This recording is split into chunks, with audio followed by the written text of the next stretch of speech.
আবার আপনার ভাইয়ের কাছে সেকেন্ড স্টোরির জন্য, এবং আপনার যে সেকেন্ড স্টোরিটা সেটা কোথায় ঘটেছিল সেটা কাইন্ডলি একটু বলবেন, তারপর আপনার ঘটনায় যাব। হ্যাঁ, ধন্যবাদ রাসেল ভাই।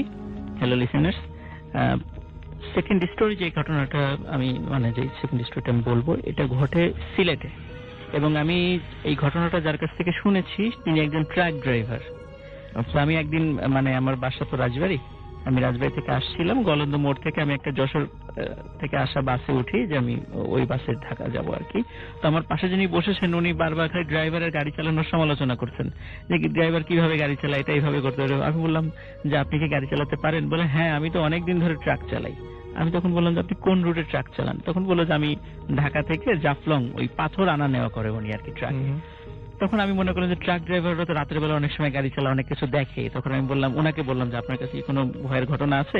তখন বলেন হ্যাঁ, ওনার জীবনে একটাই ভয়ের ঘটনা আছে, তো সেটা আমি শুনেছি, সেটা আমি আজকে শেয়ার করতে চাই।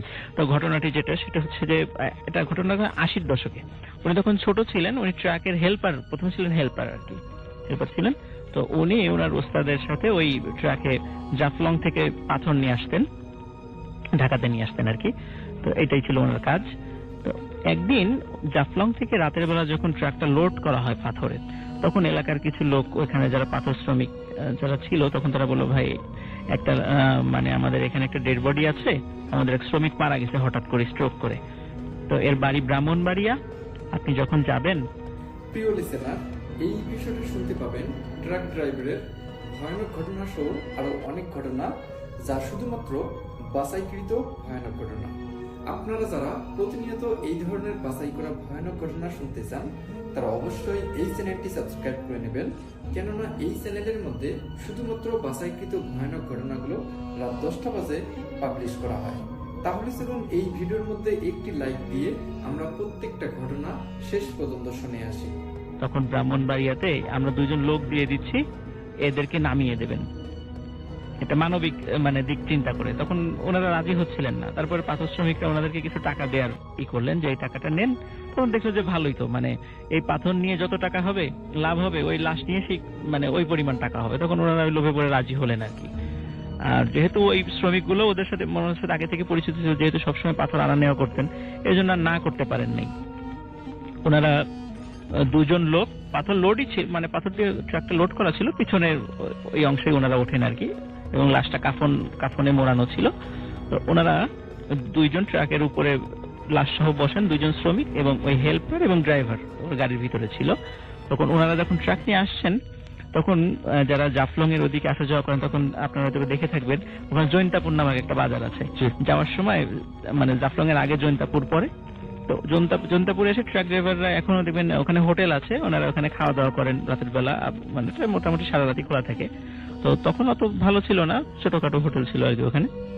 তো জৈন্তাপুরের থেকে ওনারা খাওয়া দাওয়া শেষ করে যখন ট্রাক নিয়ে আবার সামনের দিকে এগোতে থাকলেন, তখন যিনি ট্রাক ড্রাইভার মনে হলো যে জৈন্তাপুর, ওনার তো স্মোক করার অভ্যাস ছিল, তো জৈন্তাপুর থেকে তো সিগারেট কিনতে ভুলে গেছে, আমাদের একটা সিগারেট খাওয়ার দরকার। তখন তার হেল্পার অবস্থা, সামনে তো বাজার আছে, কোনো না কোনো দোকান তো অবশ্যই খোলা পাওয়া যাবে, রাত হলেও খোলা থাকে, তো আপনি ওখান থেকে কিনে নিয়েন। ভালো আইডিয়া। তো ওনারা চিন্তা করলেন সামনের বাজার থেকে কিনে নেব। সত্যি বাজারে দূর থেকেই দেখা যাচ্ছিল কয়েকটা দোকান, ছোট দোকান খোলা ছিল, ওখানে যারা রাতে বাজারে যারা পাহারাদার থাকে ওনারাও ছিল। তখন ওনারা যখনই ওই ট্রাকটা বাজারের কাছাকাছি এসেছে, দোকানদার পাহারাদার যে যেখানে ছিল ওই ট্রাকটা দেখেই পরিমরি করে যে যেদিকে পারে দৌড় দিয়ে চলে যাচ্ছে। ওনারা খুব অবাক হলেন যে কি ব্যাপার, আমরা বাঘ না ভাল্লুক, আমরা এখানে আসার আগেই এরা সবাই দৌড় দিয়ে চলে গেল, ঘটনা কি? তখন উপরে দেখেন যে না, দুইজন লোকও ঠিক আছে, লাশও ঠিক আছে, সবই ঠিক আছে, তো সমস্যাটা কি? ওনারা কিছুতে সমস্যা ধরতে পারলেন না। তখন চিন্তা করেন হয়তো হবে অন্য কিছু, ভয় পেয়েছে। তখন ওনারা আবার ট্রাক নিয়ে চলা শুরু করলেন, মনে করেন সামনে অন্য কোনো বাজার থেকে হয়তো সিগারেট কিনে নেবেন। সামনে যেই বাজারে গেলেন, সেম ঘটনা, একই রকম ঘটনা, সবাই পালিয়ে যাচ্ছে। ওনাদের ট্রাক যে যেখানে দেখা মাত্রই যে যেদিকে পারছে রাতের অন্ধকার দৌড়ে পালিয়ে যাচ্ছে। ওরা আবারও চেক করে না, লাশও ঠিক আছে, দুইজন লোকও ঠিক আছে। ওই দুইজন লোকও কিছু বুঝতে পারছে না যে কি ব্যাপারে এভাবে লোকজন পালিয়ে যাচ্ছে কেন। যাই হোক, আবার ওনারা ট্রাক চালানো শুরু করলেন। সামনে একটা ট্রাক আসছিল ওনাদের অপোজিট পাশ থেকে, ওই ট্রাকের ড্রাইভার ওনাদের ওই ট্রাকটা দেখে উনি ট্রাক অ্যাক্সিডেন্ট করে বসেন, মানে আগত যে ট্রাকটা, এবং ওটা কোনো মেজর অ্যাক্সিডেন্ট ছিল না, মানে রাস্তা থেকে একটু সাইডে চলে আসে, যাই হোক, বাট হ্যাঁ। ওনাদেরকে দেখে কি করে, এবং ওনারা ওই ট্রাকটা আবার সামনে থামিয়ে নেমে আসেন যে কি ব্যাপার, কি হলো। ওনাদেরকে দেখে ওই ট্রাকের ড্রাইভার এবং হেল্পার যে যেখানে ছিল ওনারাও দৌড়ে পালিয়ে যাচ্ছে। ওনারা কিছুতেই বুঝতে পারছেন আসলে ঘটনাটা কি হচ্ছে ওনাদের সাথে। যাই হোক, উনি তো সিগারেট কিনতে পারলেন না এই ঘটনার কারণে। দীর্ঘ পথ পাড়ি দিয়ে সিলেট শহরের কাছাকাছি যখন ওনারা এসেছেন, তখন ওখানে পুলিশের আবার চেকপোস্ট আছে, পুলিশের চেকপোস্ট আছে। তো পুলিশের সদস্যরা ওরা দূর থেকে ইশারা দিচ্ছেন যে গাড়িটা স্লো করার জন্য। তো ওনারা গাড়ি স্লো করবেন, কিন্তু গাড়িটা যখনই পুলিশ সদস্যদের কাছাকাছি চলে এসেছে, মানে 100 গজ দূরে, তখন ওনারা খেয়াল করেছেন যে ওই পুলিশ সদস্যরাও ওনারাও যে যেখানে পারে ছুটে চলে যাচ্ছে, ওনারা এখানে দাঁড়াচ্ছেন না। এবং ওই বাজারে একজন মানে খুব বৃদ্ধ একজন মানে নাইট গার্ড ছিল, উনি আর পালাতে পারেন নাই, উনি অজ্ঞান হয়ে পড়ে যান। ওনারা ট্রাক থেকে নেমে আসেন, নেমে আসার পরে কোনো কারণ বুঝতে পারছে না। শেষে ওই যেহেতু হাতের কাছে একজন পাওয়া গেছে সেন্সলেস অবস্থায়, তাকে একটু পানি টানি ছিটা দিয়ে তাকে ই করা হয়। তখন উনি জ্ঞান ফিরে বলতেছেন, এই তোমরা ট্রাকে কাকে নিয়ে আসছো? বলে, কেন, আমরা তো ট্রাকে পাথর নিয়ে আসছি এবং একটা লাশ আছে, সাথে 2 জন আছে। বলে, না, তোমরা তো শুধু লাশ নিয়ে আসো নাই, তোমরা তো বিশাল আকৃতির সব দানব নিয়ে আসছো ট্রাকে করে। বলে, এটা কিভাবে সম্ভব? বলে, হ্যাঁ, তুমি যখন ট্রাক নিয়ে আসছিলা তখন আমরা দেখতে পাচ্ছি তোমার ট্রাকের উপরে 3-4 জন বিশাল আকৃতির ভয়ঙ্কর চেহারা দানবের মতো, এবং তোমাদের ট্রাকের 2 পাশে, মানে ট্রাকের যে 2 পাশে 2টা জানালা থাকে, 2টা জানালার পাশে 2 জন দানব দাঁড়িয়ে আছে, এরকম ভয়ঙ্কর চেহারার 2 জন দাঁড়িয়ে আছে। তো এটা দেখেই তো আমি সেন্সলেস হয়ে গেছি, দৌড়াতে পালাতে পারি না। আর যারা যদি দেখেছে তারা মনে হয় এই কারণে দৌড়ে পালিয়ে গেছে ভয়ে। তখন ওনারা চিন্তা করলেন যে যদি এই ব্যাপার হয়, এটা দেখি তো লাশটা কোথায়। ওনারা তখন গিয়ে দেখেন লাশও নাই, ওই 2 জন ব্যক্তিও নাই।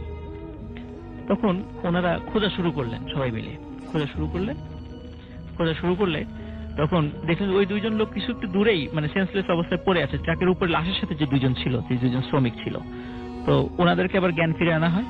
তো ওনাদেরকে জিজ্ঞেস করে কি হয়েছে, ওনারা বলেন, আমরা কিছুই বলতে পারবো না, খালি হঠাৎ মনে হলো মানে কেউ যেন আমাদের গলা ধরে ধাক্কা দিয়ে ট্রাকের উপর থেকে ফেলে দিল, এবং তারপরে আর আমাদের কিছু মনে নেই। তখন বলে, তাহলে লাশটা কোথায় গেল, লাশটা খুঁজি এখন। তখন আরো কিছু আশেপাশের লোকজনকে ডেকে নিয়ে আসা হলো, সবাই মিলে লাশ খোঁজাখুঁজি, মানে যে যেভাবে পারছে খুঁজছে। ওনারা বেশ দূরে, বেশ অনেক দূরে দেখলো যে বড় আকৃতির, মানে অস্বাভাবিক রকমের বড় কয়েকজন মানুষ কি যেন নিয়ে যাচ্ছে, সাদা সাদা কি যেন। ওনারা দৌড়ে সেখানে চলে যান, অনেক চেষ্টা করেন সেখানে যাওয়ার জন্য, মাঠের মধ্যে দিয়ে দৌড়াদৌড়ি শুরু করেন। তো ওনারা দেখছিলেন যে ওই লাশটির মাথা ধরেছে সামনে একজন ব্যক্তি, মাথা ধরে আছে, যেমন আমরা খাটিয়াতে দেখি যে 4 জন ব্যক্তি চারপাশে ধরে আছে, ঠিক সেম, মানে মাথাটা একজন ধরে আছে এক হাত দিয়ে, 2 হাত 2 জন ব্যক্তি ধরে আছে, 2 পা 2 জন ব্যক্তি ধরে আছে। ওনার পিছন থেকে বলেন, এই তোমরা কে, দাঁড়াও দাঁড়াও, লাশ নিয়ে কোথায় যাচ্ছ? তখন ওনারা আর পিছন দিকে তাকালেন না। তারা খেয়াল করলেন যে 2 হাত ধরে যেজন ছিল এবং 2 পা ধরে যে 4 জন ছিল এবং মাথা ধরে যেজন ছিল, ওনারা একজন ডান পাশে একজন বাম পাশে, 2 জন হেঁটে চলে যাচ্ছে, এবং যে যেভাবে লাশটা হাতে ধরা ছিল, যার হাত যার ধরা ছিল, উনি হাত ছিঁড়ে নিয়ে চলে গেলেন, আর একজন আর এক হাত ছিঁড়ে নিয়ে চলে গেলেন, 2 জন 2 পা ছিঁড়ে নিয়ে 4 জন 4 দিকে চলে গেলেন, এবং মাথা যিনি ধরেছিলেন উনি মাথা ছিঁড়ে নিয়ে সামনের দিকে চলে গেলেন। এবং ওনারা যখন হেঁটে যাচ্ছিলেন তখন ওনারা মানে যিনি গল্প আমাকে করেছেন উনি মনে হচ্ছিল যে সিঁড়ি দিয়ে যেমন মানুষ হেঁটে মানে উপরে ওঠে, মনে হচ্ছে আকাশে সিঁড়ি লাগানো আছে, ওনারা হেঁটে হেঁটে ওই লাশের ওই খণ্ডিত অংশগুলো নিয়ে নিয়ে ওনারা হেঁটে হেঁটে উপরে চলে মিলিয়ে গেলেন, এবং ওই লাশটি মাথা হাত পা বিহীন অবস্থায়, ওই কাফন ছিল শরীরের সাথে, ওই অবস্থায় পড়ে থাকলো। তখন ওনারা চিন্তা করেন যে এই ভয়ঙ্কর এই লাশটি নিয়ে আমরা কিভাবে ওনার ফ্যামিলির কাছে যাবো। যদিও ওই ব্যক্তির কোনো পরিবার ছিল না, উনি একাই ছিলেন, ওনার দুঃসম্পর্কে কিছু আত্মীয় ছিল, ওখানকার স্থানীয় লোকজন জানতো ওনার বাড়ি ব্রাহ্মণবাড়ি, এতটুকু শুধু জানতো। তারপরে মানে আমি তাকে জিজ্ঞাসা করলাম যে এই যে ঘটনাটি ঘটলো, এই যে একটা ভয়ঙ্কর ঘটনা, কারণ কি, কেন এই ব্যক্তির সাথে, লাশের সাথে এইটাই ঘটলো, আরো তো অনেকের সাথে ঘটতে পারে, এনার সাথেই কেন? তখন উনি আমাকে যেটা বললেন যে ওনারা পরবর্তীতে যখন আবার মানে মাল আনতে গিয়েছিলেন ওখানে, ওনারা এই ঘটনাটা ওখানে বলেছেন যে এই ঘটনাটা ঘটেছে, তখন স্থানীয় লোকজন বলল যে উনি যখন উনি তো আসলে পাথর, যেমন জাফলং এ দেখি যে ওই স্রোতে পাথর আসে, সেই পাথরগুলো তুলে আনা হয় আর কি। উনি পাথর তোলার কাজটা করতেন। উনি হঠাৎ করে অন্য যারা পাথর তুলে এসে বলেছে, এই দেখ দেখ একটা অদ্ভুত রকমের পাথর পেয়েছি। সেটা কেমন, মানে সেই পাথরটা ছিল পুরো একটা মানুষের আকৃতির পাথর, ছোট্ট একটা, মানে হয়তো বা 2 হাত হবে আমাকে যতটুকু বলেছে, মানুষ আকৃতির পাথর। বলছে দেখ দেখ পাথরটা পেয়েছি। তখন লোকজন বলছিল ওটা তাহলে উপরে তুলে নিয়ে আয়। তখন উনি ওই হাতে করে, মানে হাতটা মাথার উপরে রেখে 2 হাত উপরে তুলে, মানে পাথরটা মাথার উপরে তুলে উনি হেঁটে আসছিলেন, এবং ওই আসার সময় হঠাৎ করে উনি স্ট্রোক করেন। মানে বলছে স্ট্রোক করেন আর হঠাৎ করে সবল একজন লোক স্ট্রোক করে, এবং উনি পানির মধ্যে ঠাস করে পড়ে যান, এবং তখন তাকে তুলে নিয়ে আসা হয়, এবং উনি তখন মারা যান। এবং ওনারা তখন চিন্তা করলেন যে ওই পাথরটা তাহলে কোথায় গেল। ওনারা কিন্তু অনেক চেষ্টা করেছেন ওই পাথরটা ওখানে খোঁজার জন্য, কিন্তু ওই পাথরটা আর পাওয়া যায়নি। তো ধারণা করা হয় ওই পাথরেই হয়তো বা কোনো ঘটনা ছিল, যার কারণে ওনার এই নির্মম পরিণতিটা হয়েছে, এবং লাশের সাথেই পরিণতিটা হয়েছে। আর আসলে ভাই ওই যে লাশটা যখন ওই যেভাবে ওনাকে খন্ড খন্ড করে নিয়ে যাওয়া হলো, পরবর্তীতে স্থানীয় যারা লোকজন ছিল তখন তারা বললো এই লাশটা আসলে বাড়িতে নিয়ে গেলে ওনারা তো ভয় পাবেন, যেই দেখুক ভয় পাবেন, তার থেকে ভালো এখানে কোনো একটা কবরস্থানে আমরা এটাকে দাফন করে দিই। তখন ওনাকে ওই স্থানীয় একটা কবরস্থানে ওই লাশটাকে দাফন করা হয়।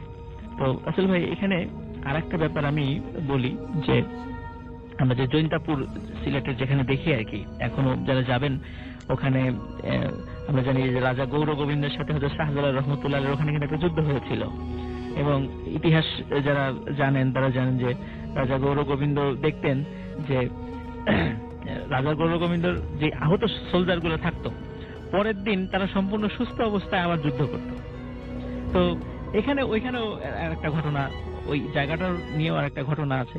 তো হয়তোবা ওইখান থেকেই ওই যেই যিনি ড্রাইভার, মানে যিনি হেল্পার ছিলেন, উনি বলেছিলেন যে ঠিক জৈন্তাপুর পার হওয়ার পরেই তারা তাদের ট্রাকটাকে বেশি ভার অনুভব করছে, মনে হচ্ছে যে ট্রাকটা আরো বেশি ডাবল লোড হয়ে গেছে, কিন্তু অতটা কিছু বুঝতে পারেন না, কি মনে হচ্ছে হঠাৎ করে লোড হয়ে গেছে, ট্রাকের কোনো সমস্যা থাকতে পারে।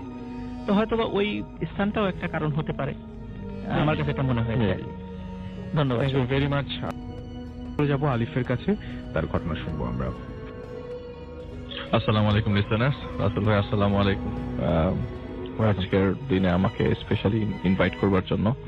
আসলে 14 তলার উপরে তো রাসেল ভাই একটু ভয় লাগতেছে, আমার হাইট ফোবিয়া আছে আমার। তো ঘটনা যেটা শুরু করতে চাচ্ছিলাম, আসলে আমি সবসময় খুব বড় বড় ঘটনা নিয়ে আসি রাসেল ভাই। আজকে এই ঘটনাটা শুরু করছি ছোট ঘটনা দিয়ে, অত বড় ঘটনা না। তো যার ঘটনা শেয়ার করবো তার নাম মোহাম্মদ আলমগীর। ঢাকা থেকে অদূরে, খুব কাছেই, বেশি দূরে না ওনার বাসা। তো উনি খুব ফেমাস ছিলেন ওই এলাকায়। উনি অ্যাকচুয়ালি লাশের কফিন বক্স বানাতেন আর কি। তো উনি লাশের যে কফিন বক্স বানাতেন তার বাসার সামনেই বানাতেন, বাসার উঠোনে এসে কফিন বক্স গুলো রাখতেন আর কি। তো আজকে থেকে প্রায় বছর 18 আগে আর কি, ওনার মতে যে আমার বাসায় আমি নর্মালি কফিন বানাতাম, তো আমি একদিনে 2টার বেশি কফিন বানাতে পারি না। তো ওনার বাসার কথা বলি, যে ওনার বাসায় ওনার একটা ছেলে ছিল, একটা মেয়ে ছিল, ওনার ওয়াইফ ছিল, আর ওনার নিজের একজন বোন ছিল আর কি। তো একদিন রাতে, ঘটনার দিন চলে যাচ্ছে রাসেল ভাই, একদিন রাতে প্রায় রাত 2টার দিকে একটি লোক তার বাসার দরজা কড়া নাড়ে। উনি দরজাটা খোলেন কৌতূহল বশত জানার জন্য, আসলে কে নক করছে। তো দরজা খোলার পর একজন লোক, ভদ্রলোক, লম্বা অনেক বেশি, এবং তার কাছে বলেছে আপনি কি লাশের কফিন বানান কিনা। তো উনি বলেন হ্যাঁ আমি লাশের কফিন বানাই। তো উনি বলেন যে আমার আসলে লাশের কফিন লাগবে প্রায় 40টা। একসাথে এতগুলা কেউ বানাতে তাকে বলে নাই আর কি। এই প্রথম কেউ একজন আসলো, তাকে একসাথে 40টা লাশের কফিন বানাতে বললো। তো ওনার বললো যে হ্যাঁ সম্ভব, বানানো সম্ভব, আমি বানিয়ে দিতে পারবো, কিন্তু ওনার একটা শর্ত ছিল যে 1 সপ্তাহের মধ্যে বানিয়ে দিতে হবে। তো 7 দিনের মধ্যে 40 পিস লাশের কফিন বানানো আসলে ওনার পক্ষে অসম্ভব ছিল। তো উনি আশ্বস্ত করলো, যিনি অর্ডার দিচ্ছিলেন তিনি আশ্বস্ত করলো যে আমি আপনাকে আলাদা করে পেমেন্ট করবো, কিন্তু আপনাকে এটা বানিয়ে দিতে হবে। তো উনি দেখলেন যে আমার 2জন অ্যাসিস্ট্যান্টকে নিয়ে তিনি একসাথে একদিনে 2টা লাশের খাটিয়া বানাতে পারেন, তো একসাথে 40 পিস বানাতে অনেক কষ্টকর। তো উনি প্রায় 10 জন হায়ার করেন, কিন্তু ওনার ওই দিন থেকেই প্রবলেম শুরু হতে দেখা যায়। ওনার রাতের বেলায় ওনার ওয়াইফের অবস্থা খুব খারাপ হয়ে যায়, বডির ভেতরতে ওনার আসলে খুব শরীর খারাপ হয়ে যায়, ওনাকে ঢাকায় হসপিটালে নিয়ে আসতে হয়। ঠিক পরের দিন আবার ওনার বাচ্চারও শরীর খারাপ হয়ে যায় এবং নাক মুখ দিয়ে রক্ত বের হতে শুরু করে এবং তাকেও ঢাকায় নিয়ে আসা হয়। তো ঢাকায় ওনার ওয়াইফকে এবং ছেলের প্রতি তার দেখাশোনা করতে যে প্রায় 3 দিন সময় চলে যায়। তো যিনি ওনাকে অর্ডার দিয়েছিলেন তিনি 7 দিনের অর্ডার দিয়েছিলেন। তো উনি আরো 10 জন লোক বাড়িয়ে দেয় কাজটাকে এক্সপ্লোর করবার জন্য। আচ্ছা। তো বানাতে বানাতে প্রথমে উনি হাত দিতে পারেন নাই, পরে যখন তিনি হাত দেন তো কাজের স্পিড হালকা বেড়ে যায়। বেড়ে যেতে যেতে একটা পর্যায়ে দেখা যায় যে যখন 35-36 নম্বর সবগুলোই কফিন যখন বানাতেন তিনি কি করতেন, একটা কর্নারে স্ট্যাক করে রাখতেন প্রত্যেকটা কফিন আর কি। আচ্ছা। তো 5ম দিনে ওনার ছেলে হঠাৎ করে রুম থেকে বের হয় রাতের বেলা। তো বাথরুমটা ডিট্যাচড ছিল, বাসার ভেতরে ছিল না, বাইরে ছিল। তো উনি ওনার ছেলে বাথরুমে যেতে যে বাথরুম থেকে ব্যাক করার সময় দেখে যে কফিন থেকে 3-4টা কফিন থেকে দুটো করে হাত বের হওয়া। ও মাই গড। দুটো করে হাত বের করা, হঠাৎ করে কফিনের ভেতর থেকে হাত বের করা। ওনার বাচ্চারা সবাই ইউজ টু আসলে আমাদের এই সব কফিন বানানো দেখে। আগে কখনো এরকম জিনিসপত্রটা ছেলে মেয়েরা কখনো পরিলক্ষিত করে নাই বা প্রত্যক্ষ করে নাই, কারণ এরকম কন্ডিশনে এরকম ভাবে কখনো কেউ দেখে নাই। আসলে কফিন গুলো ডেলিভার্ডও হয় নাই। কফিন গুলা থেকে দুটো করে হাত কয়েকটা কফিন থেকে বের হওয়া। তো দৌড়ে গিয়ে বাবাকে ব্যাপারটা জানানো হয়, কিন্তু আলমগীর সাহেব তেমন কোনো পাত্তা দেননি বিষয়টাকে নিয়ে। বাচ্চাটাকে বলে যে এটা তোর মনের ভুল, তুই বাদ দে, এটা কিছু না, তুই ভয় পাইছিস। আসলে ওই বাসাটা একটু ভুতুরে, খালি কফিনই রাখা রাসেল ভাই। তো আশেপাশের লোকজন একটু দূরে দূরে থাকে। তো যাই হোক, 7ম দিনে যখন 38 নম্বর কফিন বানানো হয়, কফিন বানানোর পর ওনার একটা অভ্যাস ছিল যে কফিনগুলোর উপর দিয়ে যে ঢাকনাটা সেটা তিনি লাগিয়ে রাখতেন সবসময়। তো ওইটা যে জায়গায় স্তূপ করে রাখা ছিল কফিনের বাক্সগুলা, তো 38তম কফিনটা যখন স্তূপের মধ্যে রাখতে যাবে, নর্মালি 2জনই কফিনটা ধরে স্তূপের মধ্যে উঠিয়ে রাখে, কিন্তু এই 2জনকেই খুব বেগ পেতে হলো কফিনটা উঠানোর সময়। তো যিনি মালিক তিনি বললেন যে এরকম তো কখনো হয় নাই, এত ভারী জিনিস এটার ভিতরে কে রাখছে। তো প্রথমে উনি চিন্তা করে এটার ভিতরে কোনো বস্তা রাখছে কিনা, রাখলে এটা সরাই ফেলি। তো উপরে ঢাকনাটা সরানোর পর ওনার চোখটা উনি বললেন যে আমার পায়ের নিচ থেকে মাটি সরে যায়, আমার আকাশ ভেঙে পড়তেছে মাথার উপরে, এরকম কন্ডিশন আমি কখনো দেখিনি জীবনে। এত লাশের খাটিয়া বানাইছি, এবং লাশের খাটিয়া বানানো ছাড়াও একটা মুদ্রার জন্য, মৃত মানুষের জন্য যা কিছু আছে ওনার বাড়িতে সবকিছুই কিছু না কিছু ছিল বিক্রি করবার জন্য। তো উনি প্রায় দূরে গিয়ে পড়ে যান। উনি দেখেন ওনার কফিনের ভিতরে একটি বডি, যার মাথা সাথে ছিল না, এবং বডিটা অনেক মোটা, পা গুলো মোটা মোটা এবং উল্টা করা। তো উনি খুব ভয় পেয়ে যান, মানে আশেপাশে যারা অ্যাসিস্ট্যান্ট ছিল তারা সহ ভয় পেয়ে যায়। উনি কফিনটা লাগিয়ে দিয়ে দূরে চলে যান এবং এরপরে আর কোন ধরনের কফিন বানানো হচ্ছে 40 নম্বর কফিন পর্যন্ত যাবে, এ পর্যন্ত আর সাহস হলো না। সাহস না হওয়াতে 7ম দিন রাত্রে ঠিক 3টার দিকে যিনি অর্ডার দিয়েছিলেন রাসেল ভাই তিনি আসলেন, এবং যিনি অর্ডার দিয়েছিলেন তার বেশভূষা আবার একটু ডিফারেন্ট। এখন দেখা গেল ওই মুহূর্তে তিনি যেরকম দেখা গেছে, এই মুহূর্তে তাকে দেখা যাচ্ছে আরো একটু বয়স্ক, আরো লম্বা। তিনি বললেন যে আমার কফিনগুলোর কি হাল। দেখাতে যেই মাথা ঘোরাতেই যে লোকটা অর্ডার দিবে, এই মুহূর্তে তার কোনো অ্যাসিস্ট্যান্ট বা যারা হেল্প করেছেন ওই মুহূর্তে কেউই ছিল না, উনি একা ছিলেন। তো স্ট্যাকটা দেখার সময় যে স্তূপের মধ্যে কফিনগুলো রাখা ছিল, সেই স্তূপটা আঙ্গুল দিয়ে দেখাতে যেই তিনি লক্ষ্য করলেন যে ওই কফিনগুলো থেকে মনে হয় যে কেউ রঙের ডিব্বা যেভাবে ছেড়ে দেয় ঠিক ওরকম ভাবে রক্ত গড়িয়ে পড়ছে কফিনগুলোর মাঝখান থেকে, অসম্ভব রক্ত, বলে প্রফিউজ ব্লিডিং। এত ব্লিডিং উনি কখনো একজন মরা মানুষের থেকেও দেখা যায় না। আর অনেকগুলো কফিনের বাক্স, তো উনি খুব ভয় পেয়ে যান। তো যে লোকটা তার সামনে ছিল তিনি বললেন যে তুমি ভয় পেও না, তুমি আমার সাথে কথা বলো, তুমি কি 40টা কফিন বানিয়েছ? তো তিনি দেখলেন আরেকটা জিনিস, তার অজান্তে সবগুলো কফিন উঠোনের মধ্যে অটোমেটিক সেজে যাচ্ছে। তো তিনি খুব ভয় পেয়ে যাচ্ছেন যে আমার সাথে, আমার সামনে এগুলা কি হচ্ছে, আমি এগুলি তো কখনো এক্সপেক্ট করি নাই আমার সাথে ঘটবে। আমি এত জীবনে এত কফিনের বাক্স বানিয়েছি, কিন্তু এরকম কখনো হতে দেখি নাই। আপনি আপনার সাথে কিছু করছেন? তো ওই লোকটা বললো, তুমি কি 40টা কফিন বানিয়েছো কিনা আমাকে সেটা ক্লিয়ার করো আগে। বলে, না আমি 38টা বানিয়েছি। 38তম কফিনের মধ্যে যখন আমি ভাবলাম যে এত ভারী কেন কফিনটা, আমি বাক্স শুধু ঢাকনা সরাতে যেয়ে দেখি যে একটি মানুষের বডি কিন্তু মাথা নাই। আমি এরপরে আর কিছুই কন্টিনিউ করতে, খোলার পরে এরপরে আমি আর কিছু কন্টিনিউ করতে পারিনি।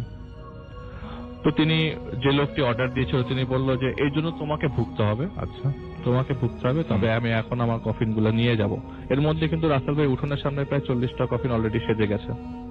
কেউ হাত দিয়ে সাজায় নাই, কেউ হাত দেয় নাই, কিচ্ছু না। কারো কোনো হাত ছিল না। এই 40টা কফিন সাজানোর জন্য অ্যাটলিস্ট 10 জন মানুষ লাগে। অবশ্যই অবশ্যই। এবং মুহূর্তের নাই তাদেরকে সাজাতে। মুহূর্তের মধ্যে কফিনের মধ্যে রাসেল ভাই কোনো চাকাও তো নাই যে কফিনগুলো অটোমেটিক সেজে যাবে। তো যাই হোক, উনি খুব ভয় পেয়ে যান ওই মুহূর্তে, তার হাত পা কাঁপতে থাকে। ওই মুহূর্তে তিনি ফিল করছিলেন আমার বডিতে কিছু, ওনার বডিতে কিছু হচ্ছে, এবং উনি ফিল করছিলেন বাম পা এবং ডান পা না, বাম হাত এবং ডান পা নাড়তে পারছেন না, আঙ্গুলগুলো লিম্বস গুলো নাড়তে পারছিল না ওই মুহূর্তে। তো উনি বললেন তোমার ক্ষতি হবে এবং তুমি এটা একটা সময় বুঝবে। তো উনি হঠাৎ করে বলল যে এই কফিন গুলা নিয়ে যাও, একটা অর্ডার দিল কাউকে।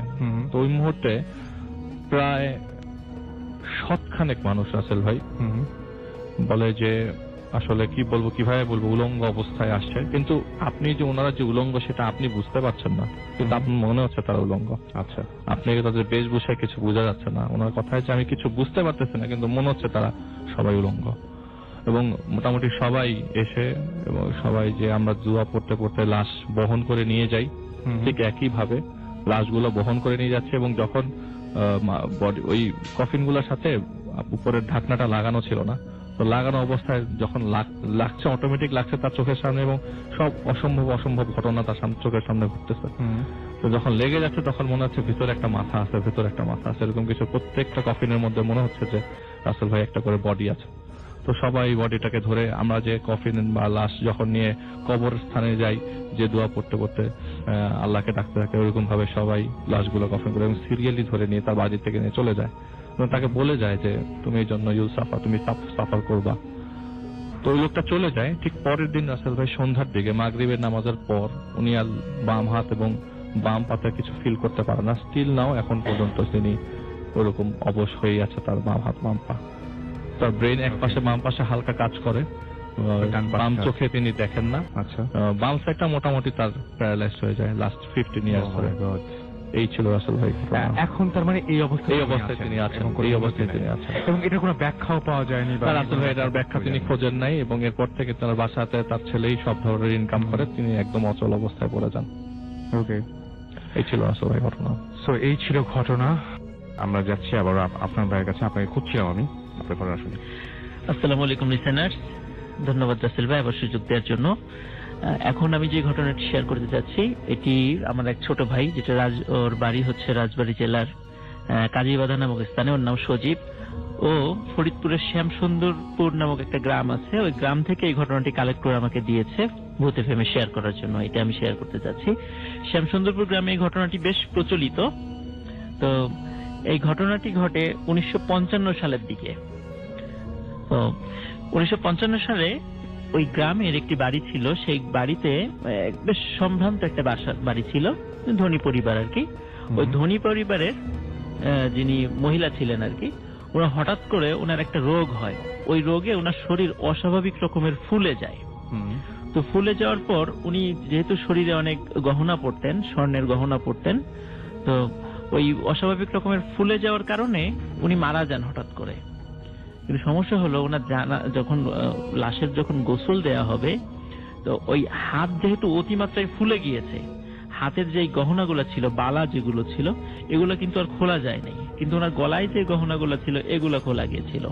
তখন লোকজন সবাই জানতো যে ওনার হাতে যে গহনাগুলো ছিল, এই গহনাগুলো যেহেতু খোলা যায় নাই, এই গহনা সহই ওনাকে কবর দেয়া হয়।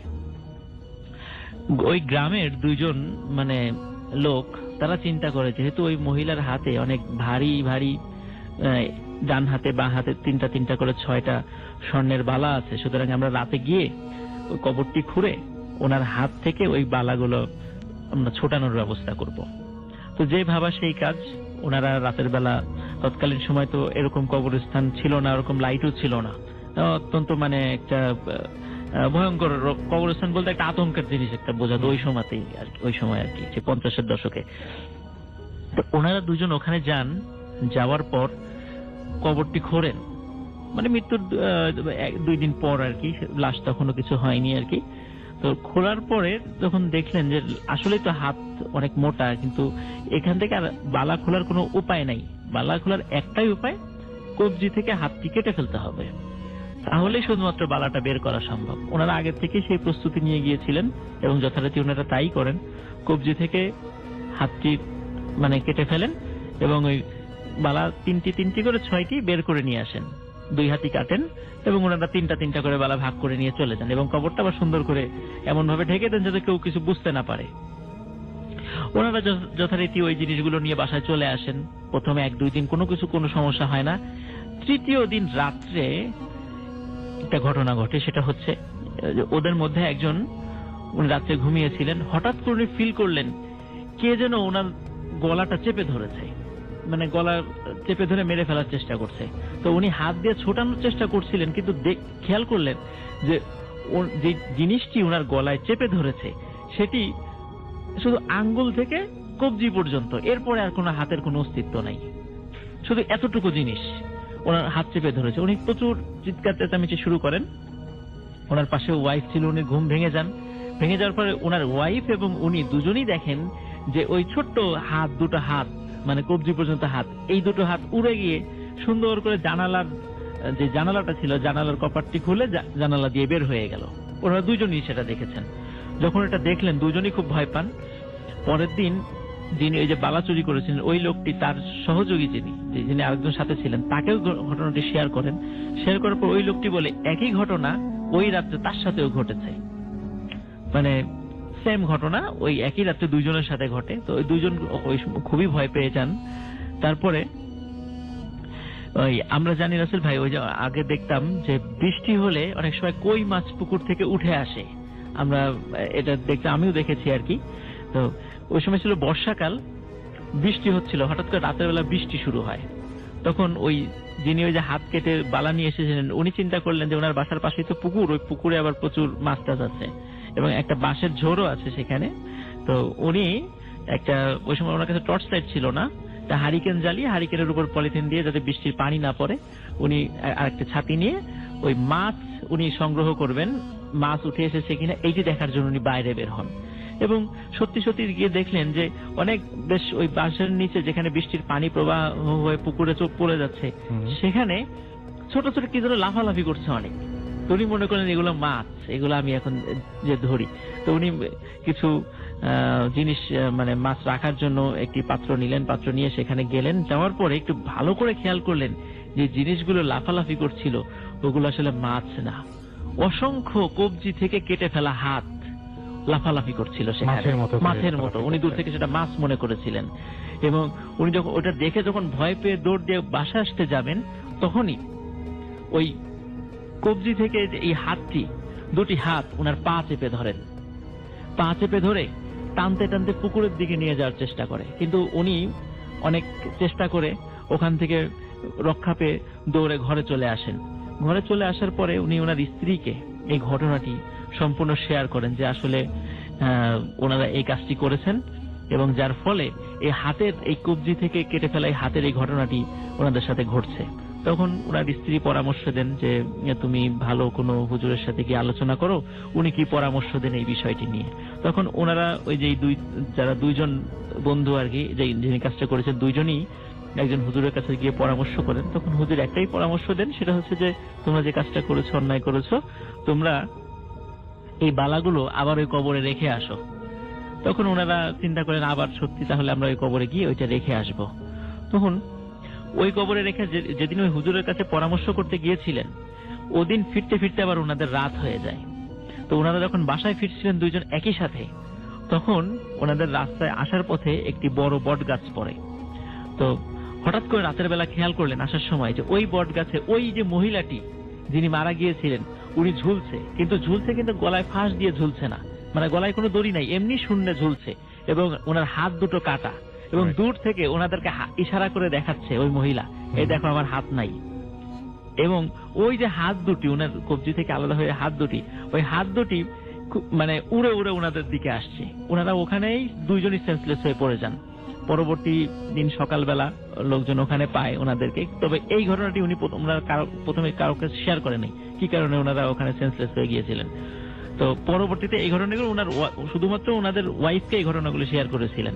তারপরে ওনারা সিদ্ধান্ত নিয়েছিলেন যে এই বালা 3টি, এই বালা 6টি আর কি, প্রত্যেকের কাছে 3টি করে ছিল, ওনারা কবরে গিয়ে সেটা রেখে আসবেন। এবং সত্যি ওনারা যান সেখানে, ওনাদের স্ত্রীকে বলে গিয়েছিলেন যে আমরা এই কাজ করতে যাচ্ছি। কিন্তু যখন ওনারা কেউই রাত্রে আর বাসায় ফেরেন নাই, তো ওনাদের স্ত্রীরা উদ্বিগ্ন হয়ে গেলেন, একে অন্যের কাছে খোঁজ নিলেন, সত্যি দুইজনের কেউই বাসায় ফেরে নাই। যখন যেহেতু বলে গিয়েছেন যে অমুক কবরস্থানে যাব, তারা সেখানে যান, কবরস্থানে যান, গিয়ে দেখেন যে ওনাদের দুইজনের লাশ ওই যেই মহিলাটির কবর, ওই কবরের মধ্যেই পড়ে আছে। এবং সবাই ওখানে অনেক লোক ছিল, অনেক লোকই সেটা দেখেছে যে ওই মহিলার হাত দুটি তো কাটা ছিল, যেহেতু ওনারা কেটে নিয়ে গেছিলেন। সবাই খেয়াল দেখেছে যে ওই কবরের মধ্যে ওনারা যে বালা 6টি রেখে দিয়েছে, ওই দুইজন লোকও সেখানে মৃত অবস্থায় পড়ে আছে, কিন্তু ওই দুটো লোকেরই কবজি থেকে হাত কাটা। এখন কে কেটেছে, কিভাবে কেটেছে, এটা কেউ বলতে পারে না। তবে এই ঘটনা ঘটার পরেই ওনাদের স্ত্রী, যারা দুইজন স্ত্রী, তখন বলেন যে আসলে আমাদের স্বামী এই এই কাজ করেছিল, যার ফলে ওনাদের সাথে এই এই ঘটনা ঘটেছিল, এবং ফলশ্রুতিতে আজকে তাদের এই করুণ পরিণতি। ওনাদের স্ত্রীকে না বললে হয়তো আমরা এই ঘটনাটা জানতেও পারতাম না। অনেক ধন্যবাদ এই ছিল আপনাকে ঘটনাটা। আপনার ঘটনার জন্য। বাবু ভাইয়ের কাছে, বাবু ভাই, আজকে আমরা একটা মানে কি ধরনের ঘটনা শুনবো বলেন? এটা একটা বাসা প্লাস একজন মানুষের, আমি কেন যেন বলতে চাচ্ছিলাম এটা বাসার ঘটনা শুনতে চাই। একটা বাসা এন্ড তার মানে একজন মানুষকে ঘিরে আর কি বলছি। আমি যদিও আজকে একটু অসুস্থ ছিলাম রাসেল ভাই, ব্লাড প্রেশার খুব হাই ছিল, তারপর আমি ভূত এফএম এর লোভ সামলাতে পারি। এটাই তো যাই হোক, এই ঘটনার সাথে আমার নিজের কিছু সম্পৃক্ততা আছে, এবং বাট আমি মানে যে কারণে আর কি ইদানিং অনেকেই হয়তো আমাকে ফেসবুকে নক করেন, বলেন যে তাদের বাসা বা সামথিং সম্বন্ধে আমি যেতে পারি না। আমি সরি, কারণ এই ঘটনার পর থেকে আমি কিছুটা এমনিও আর কি এগুলো এড়িয়ে চলছি, কারণ আমি সমস্যা ফেস করছি এটাতে। ঠিক আছে, তো ধানমন্ডির একটা বাসার এক্সাক্ট লোকেশন বললাম না, প্লাস মানুষটারও এক্সাক্ট নাম বলবো না, ঠিক আছে? জি। তো ও আমাকে এরকম বারবার নক করতো যে ভাইয়া আমরা এখানে অ্যাপার্টমেন্ট কিনেছি, এরপর থেকে এখানে কিছু সমস্যা হয়, তো আপনি চাইলে একদিন চেক করতে পারেন। তো তার এই মেল পেয়ে আমি অনেকদিন সময় পাইনি, লাস্ট একদিন ওর সাথে দেখা করলাম, দেখা করে ওর বাসার সম্বন্ধে জিজ্ঞেস করলাম যে আসলে ঘটনাটা কি। তো ফার্স্ট যে ঘটনাটা ও বললো যে ওরা যে বাসাটা উঠেছে, এই বাসাটা আগে একটা দোতলা বাসা ছিল, বেশ পুরনো, প্রায় আপনার 10 কাঠার উপরে বাসা, এবং আশেপাশে বেশ জায়গা ছিল, একটু লনের মতো ছিল, এবং বাসাটা কিনেছিল যার কাছ থেকে সেই লোকটা, তারা পুরো সপরিবারে বিদেশ চলে গেছে। এবং ওই বাসাটাতে একসময় মানে একটা মানে পাগল টাইপের মেয়ে থাকতো আর কি, তার একটু মাথায় সমস্যা ছিল আর কি, ওই যে বাড়িওয়ালা ছিল তার একটা সমস্যা ছিল আর কি তার মেয়ের। তো যাই হোক, সেটা সে পরে জানে। তো ওই বাসাটা ওঠার পর যেটা হয়, তো ওরা নাকি ওখানে উঠছে আস্তে ধীরে, মানে তখন একটা অ্যাপার্টমেন্ট হয়ে গেছে অলরেডি, এবং একটা ফ্লোরে ওরা থাকে, এখনো সেটা একটা অ্যাপার্টমেন্টই। তো একদিন রাতের বেলা ও ঘুমায় আছে, তো ও হঠাৎ করে ফিল করতেছে যে রুমের মধ্যে আনইউজুয়াল একটা টেম্পারেচার চেঞ্জ হচ্ছে আর কি, মানে বেশ গরম, সেখানে তার কাঁথা লাগার কথা না, তার রুমে এসি চলছে না। তো সে আস্তে ধীরে আপনার কাঁথাটা টেনে, তার কাঁথার একটা ফিল হচ্ছে আর কি। এক পর্যায়ে সে চাদর গায়ের মধ্যে পেঁচায় নিয়ে শুয়ে আছে, কিন্তু তারপর সে চিন্তা করতেছে যে বাইরে তো বেশ গরম, এরকম লাগার কথা না, কেন এরকম ঠান্ডা লাগছে, তো সে বুঝতে পারছিল না। তো এক পর্যায়ে সে খেয়াল করলো যে তার যে অ্যাটাচড বাথরুম ছিল, বাথরুমের দরজাটা খোলা, আচ্ছা, এবং মানে সে জায়গাটা বেশ মানে হলো টাইপের লাগছে। তো ও মনের অজান্তে একটু মানে অস্বস্তি ফিল করা শুরু করে। এমনিও রাতের বেলা দেখা যাচ্ছে যে আমরা বাথরুম জিনিসটাকে অনেকেই মানে একটু এড়ায় চলি আর কি, জায়গাটাকে মানুষ একটু অন্যরকমই দেখে। তো সে যেহেতু একা থাকতো, তো সেই জিনিসটা নিয়ে একটু মানে টেন্স মানে ফিল করে যে জায়গাটা এরকম কেন, বাথরুমটা তো আমি মনে করছিলাম যে আমি দরজা টেনে দিছিলাম, রাইট, এরকম কিছু। তো যাই হোক, তো সে এক পর্যায়ে আর সহ্য করতে না পেরে ওঠে, ঘুম থেকে উঠে সে ঘরের মধ্যে হালকা আলো আসছিল জানলা দিয়ে, সে আর কোনো লাইট জ্বালানোর বদল করে না, সে সরাসরি বাথরুমের গেটে যায়, যে সুইচ টিপে দেখে বাথরুমে আলো জ্বলছে না। তখন সে কি করে, হাতড়ে তার পাশ থেকে তার মোবাইল ফোনটা ছিল, সে মোবাইল ফোনটা নেয়, মোবাইল ফোনটা থেকে লাইটটা মানে জাস্ট ফ্ল্যাশ লাইট অন করতে পারে না, জাস্ট লাইটের আলোটা ফেলে। তো ফেলে যেটা সে দেখে রাসেল ভাই, সেটা সে মানে খুব স্টার্ন হয়ে যায়। কারণ সেই বাথরুমে সেই লাইক কমোডের পাশে একটা মেয়ে দাঁড়ানো ছিল, মেয়েটা দাঁড়ায় আছে, চুল টুল মানে এক পাশে ফেলানো, এবং সে দেখতে পায় যে ওই মেয়েটা তার মুখটা ঠিক কমোডের মধ্যে ঢুকায় ফেলে। ঠিক আছে, কমোডের মধ্যে ঢুকায় ফেলে, এবং মানে লাইক উইদিন মিলি সেকেন্ড সে আর কিছু দেখতে পায় না। তো এটা দেখে ও প্রচন্ড শকড হয়ে যায়, চিৎকার করে ওঠে বাসার মধ্যে। আচ্ছা, তো চিৎকার করে উঠেও ওর এই চিৎকার শুনে কেউ কিন্তু বাসায় আসেনি। ফর সাম রিজন রাত হয়ে গেছিল, বা মোস্ট প্রবাবলি বাসার অন্য রুমগুলো এতটা দূরে ছিল, কেউ হয়তো খেয়াল করেনি। তো সে একসময় ধাতস্থ হয়ে ফিরে আসে, এসে বাথরুমের দরজাটা লাগায়, ঘুমায় পড়ে। তো এরপর থেকে ওইখানে সে সমস্যা ফিল করতে থাকে। ফিলগুলো হচ্ছে এরকম রাসেল ভাই, যে ওর রুমে নক হতো, মানে ও গেট লাগায় রাখলে ওর রুমের মধ্যে মনে হয় ঠক ঠক ঠক ঠক ঠক ঠক করে কেউ নক করতেছে। আচ্ছা, এবং সেই নকগুলো শুনলে ও আবার জিজ্ঞেস করতো কে, সে জিজ্ঞেস করতো তার মার নাম ধরে, আম্মু, মানে কোনো রেসপন্স আসতো না। তো সে এরকম করে দু একদিন দাঁড়ায় যে খেয়াল করছে যে দরজার পাশে কি আর শব্দ পায় কিনা, দেখার কোনো শব্দ পায় না। তো এক পর্যায়ে ওর বাপ মার কাছে শেয়ার করে, ওর মার কাছে শেয়ার করে ফার্স্টে। তো ওর মা ওকে বলে দোয়া টোয়া পড়ে ঘুমাবি, কিন্তু এখন আসলে আছে একটা জেনারেশনে দেখবেন যে এই জিনিসগুলোর প্র্যাকটিস অনেকটাই কমে গেছে আসলে। রাইট, ঠিক আছে, রাত্রেবেলা গান টান শুনতো, সে এটা খেয়াল করতো না। তো যাই হোক, কিন্তু সে ভয় পাওয়া শুরু করে কন্টিনিউয়াসলি। আচ্ছা, তো এনিওয়ে সামহাউ সে অনেকের কাছে এরকম কথাবার্তা শোনে, এবং সে আমাকে বেশ নক করে মাঝে মাঝে। তো একদিন সে আমাকে যখন নিজে দেখা করলে ঘটনাগুলো বললো, তো আমি খুব একটা কিউরিয়াসিটি ফিল করি নাই, কারণ আমার কাছে জিনিসগুলো খুব সিলি মনে হতো রাসেল ভাই। তো ওর একটা রিকোয়েস্টে আমি একদিন ওর বাসায় যাই, বাসায় যেয়ে মানে আমি দেখার চেষ্টা করি আসলে ব্যাপারটা কি। আচ্ছা, ঠিক আছে, এবং আমি সভাপতি আর কাউকে ওখানে যেতে বলিনি, কারণ আমি এটা জিনিস আলটিমেটলি ফাইন্ড আউট করছি যে একসাথে 3-4 জন মিলে যে কখনো কোনো কিছু করা যায় না, দেখা পাওয়া যায় না। Right right. তো আমি ওকে বললাম যে তুমি আমাকে একটা কাজ করবা, তুমি তোমার বাসায় তোমার রুমটাকে আমাকে থাকতে দিবা আজকে, আর তুমি আপনি রিস্ক নিলেন? হ্যাঁ, আমি বললাম যে আমি এখানে থাকবো, তুমি অন্য কোথাও থাকো, এন্ড জাস্ট আমাকে তুমি কফি বানিয়ে দিয়ে যাও, আমি থাকবো আর কি। আচ্ছা, এনিওয়েজ, তো আমি ওর রুমের মধ্যে থাকলাম, এরকম রাত হলো। একসময় আমি মোবাইলে গান শুনতেছিলাম, ফেসবুকের রিপ্লাই দিচ্ছিলাম, এটসেট্রা এটসেট্রা। তো এরকম সময় আমি এরকম কিছুই পাই নাই। বাট যেটা হলো যে আমি যখন রাতের বেলা বাথরুমে গেলাম, বাথরুমে যাওয়ার পর ঠিক বাথরুমের ওই পাশে গেটে নক করলো কে জানি। আচ্ছা, ঠিক আছে, আমি কিন্তু মানে প্রিপেয়ার ছিলাম যে কোনো একটা নক টক কিছু একটা হবে এখানে, এবং আমি রাইড অ্যাওয়ে জাস্ট উঠে টপ করে দরজাটা খুলে ফেলছি উইদিন এ মিলি সেকেন্ড। আচ্ছা, কিন্তু রাসেল ভাই সবচেয়ে মানে ব্যাপারটা যে গুজ বাম্প দেওয়ার মতো যে ব্যাপারটা, ওই পাশে কেউ নাই। আচ্ছা, ঠিক আছে, সে কেউ নাই, নোবডি ওয়াজ দেয়ার। এবং আমি হেঁটে গেলাম, হেঁটে যেয়ে দেখলাম ওই রুমের যে দরজা সেটাও লক করা। আচ্ছা, মানে ইটস নাথিং লাইক দ্যাট যে ও আমাকে ইন্টেনশনালি ভয় দেখানোর জন্য, সেরকম কিছু না। গেটটা লক করা, এবং গেট লকটা কিন্তু বোল্ট লক না শুধু, এটা একটা ছিটকানি ছিল, আমি ছিটকানিটা আটকাই দিয়েছিলাম। আচ্ছা, আমার মাথায় সবসময় এখন এরকম কাজ করে যে আমাকে অনেকে ভয় দেখাতে যাবে বা আমাকে কনফিউজ করার জন্য, সে কারণে আমি ছিটকানি আটকাই দিছি। এবং ওই রুমের মধ্যে কোনো ট্র্যাপ ডোরও নাই রাসেল ভাই, যে কেউ একজন ঢুকে এই কাজটা করবে। তো আমার কিন্তু সাথে সাথে একটা গুজ বাম্প হচ্ছে। গুজ বাম্প হওয়ার পরে আমি কি করলাম, আস্তে করে বাথরুম থেকে বেরোলাম, বেরোয় যে আমি আস্তে করে বিছানায় বসলাম, বসে কফি ছিল, ঠান্ডা হয়ে গেছে, কফিটা খেলাম, খেয়ে অনেকক্ষণ চিন্তা করলাম যে কাহিনীটা কি। একবার চিন্তা করলাম যে একটা স্ট্যাটাস দিব, তখন চিন্তা করলাম যে এটা একটা বাণিজ্যিক ব্যাপার হয়ে যায়, তো সেটা না করে আমি চুপচাপ বসে থাকলাম। বসে থেকে এক সময় তো মানে ঝিমানি চলে আসে রাতের বেলা, এবং আমার ছিল ওর সাথে আমি যোগাযোগ করবো না। আমি কি করলাম, শুয়ে পড়লাম। শুয়ে পড়ার পরে ওই রুমে লাইট বন্ধ করে দিছি, অ্যান্ড লাইট শোয়ার 15 মিনিটসের মাথায় ওই রুমের যে মেন দরজাটা, ওইটাতে আবার ধমধম করে নক হচ্ছে। It's like somebody like hammering, কিল মারার মতো, ধপ ধপ ধপ ধপ করে কিল মারতেছে। এবং আমি লাফ দিয়ে উঠলাম, উঠে আস্তে আস্তে গেছি গেট পর্যন্ত, শব্দ না, যে আমার পায়ে সক্স পরা ছিল, শব্দ হবে না, এবং তখনও কিল হচ্ছে। আমি ওই রুমের দরজাটাও খুঁজছি, অ্যানাদার গুজবাম্প রাসেল ভাই, ওখানে কেউ নাই। পুরো ওখান থেকে খোলার পর ওদের এই ডাইনিং স্পেসটা দেখা যাচ্ছে, নোবডি, কোনো মানুষের চিহ্ন নাই।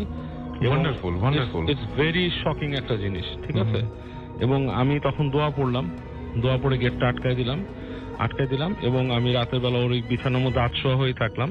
আমি হালকা করে আমার মোবাইলে লাইট জ্বালায় বই পড়তেছি ই করতেছি, এবং আমি রাতের বেলা ওর যে বাথরুমের দরজা এটাতে টক টক টক টক টক টক করে টোকা শুনছি, ঠিক আছে। এবং শেষ রাতের দিকে nobody was there. nobody was there, এবং শেষ রাতের দিকে আমার একটু ঘুমের মতো আসছিল, তন্ডার মতো, এবং রাইট এট দ্যাট পয়েন্ট আমার আপনি কি আসলে ঘুমাতে চাচ্ছিলেন ওই না সময় না নাকি? না, আমি ঘুমাতে চাচ্ছিলাম না, কিন্তু আমার তন্ডা চলে আসছে শেষ আচ্ছা। রাতের দিকে।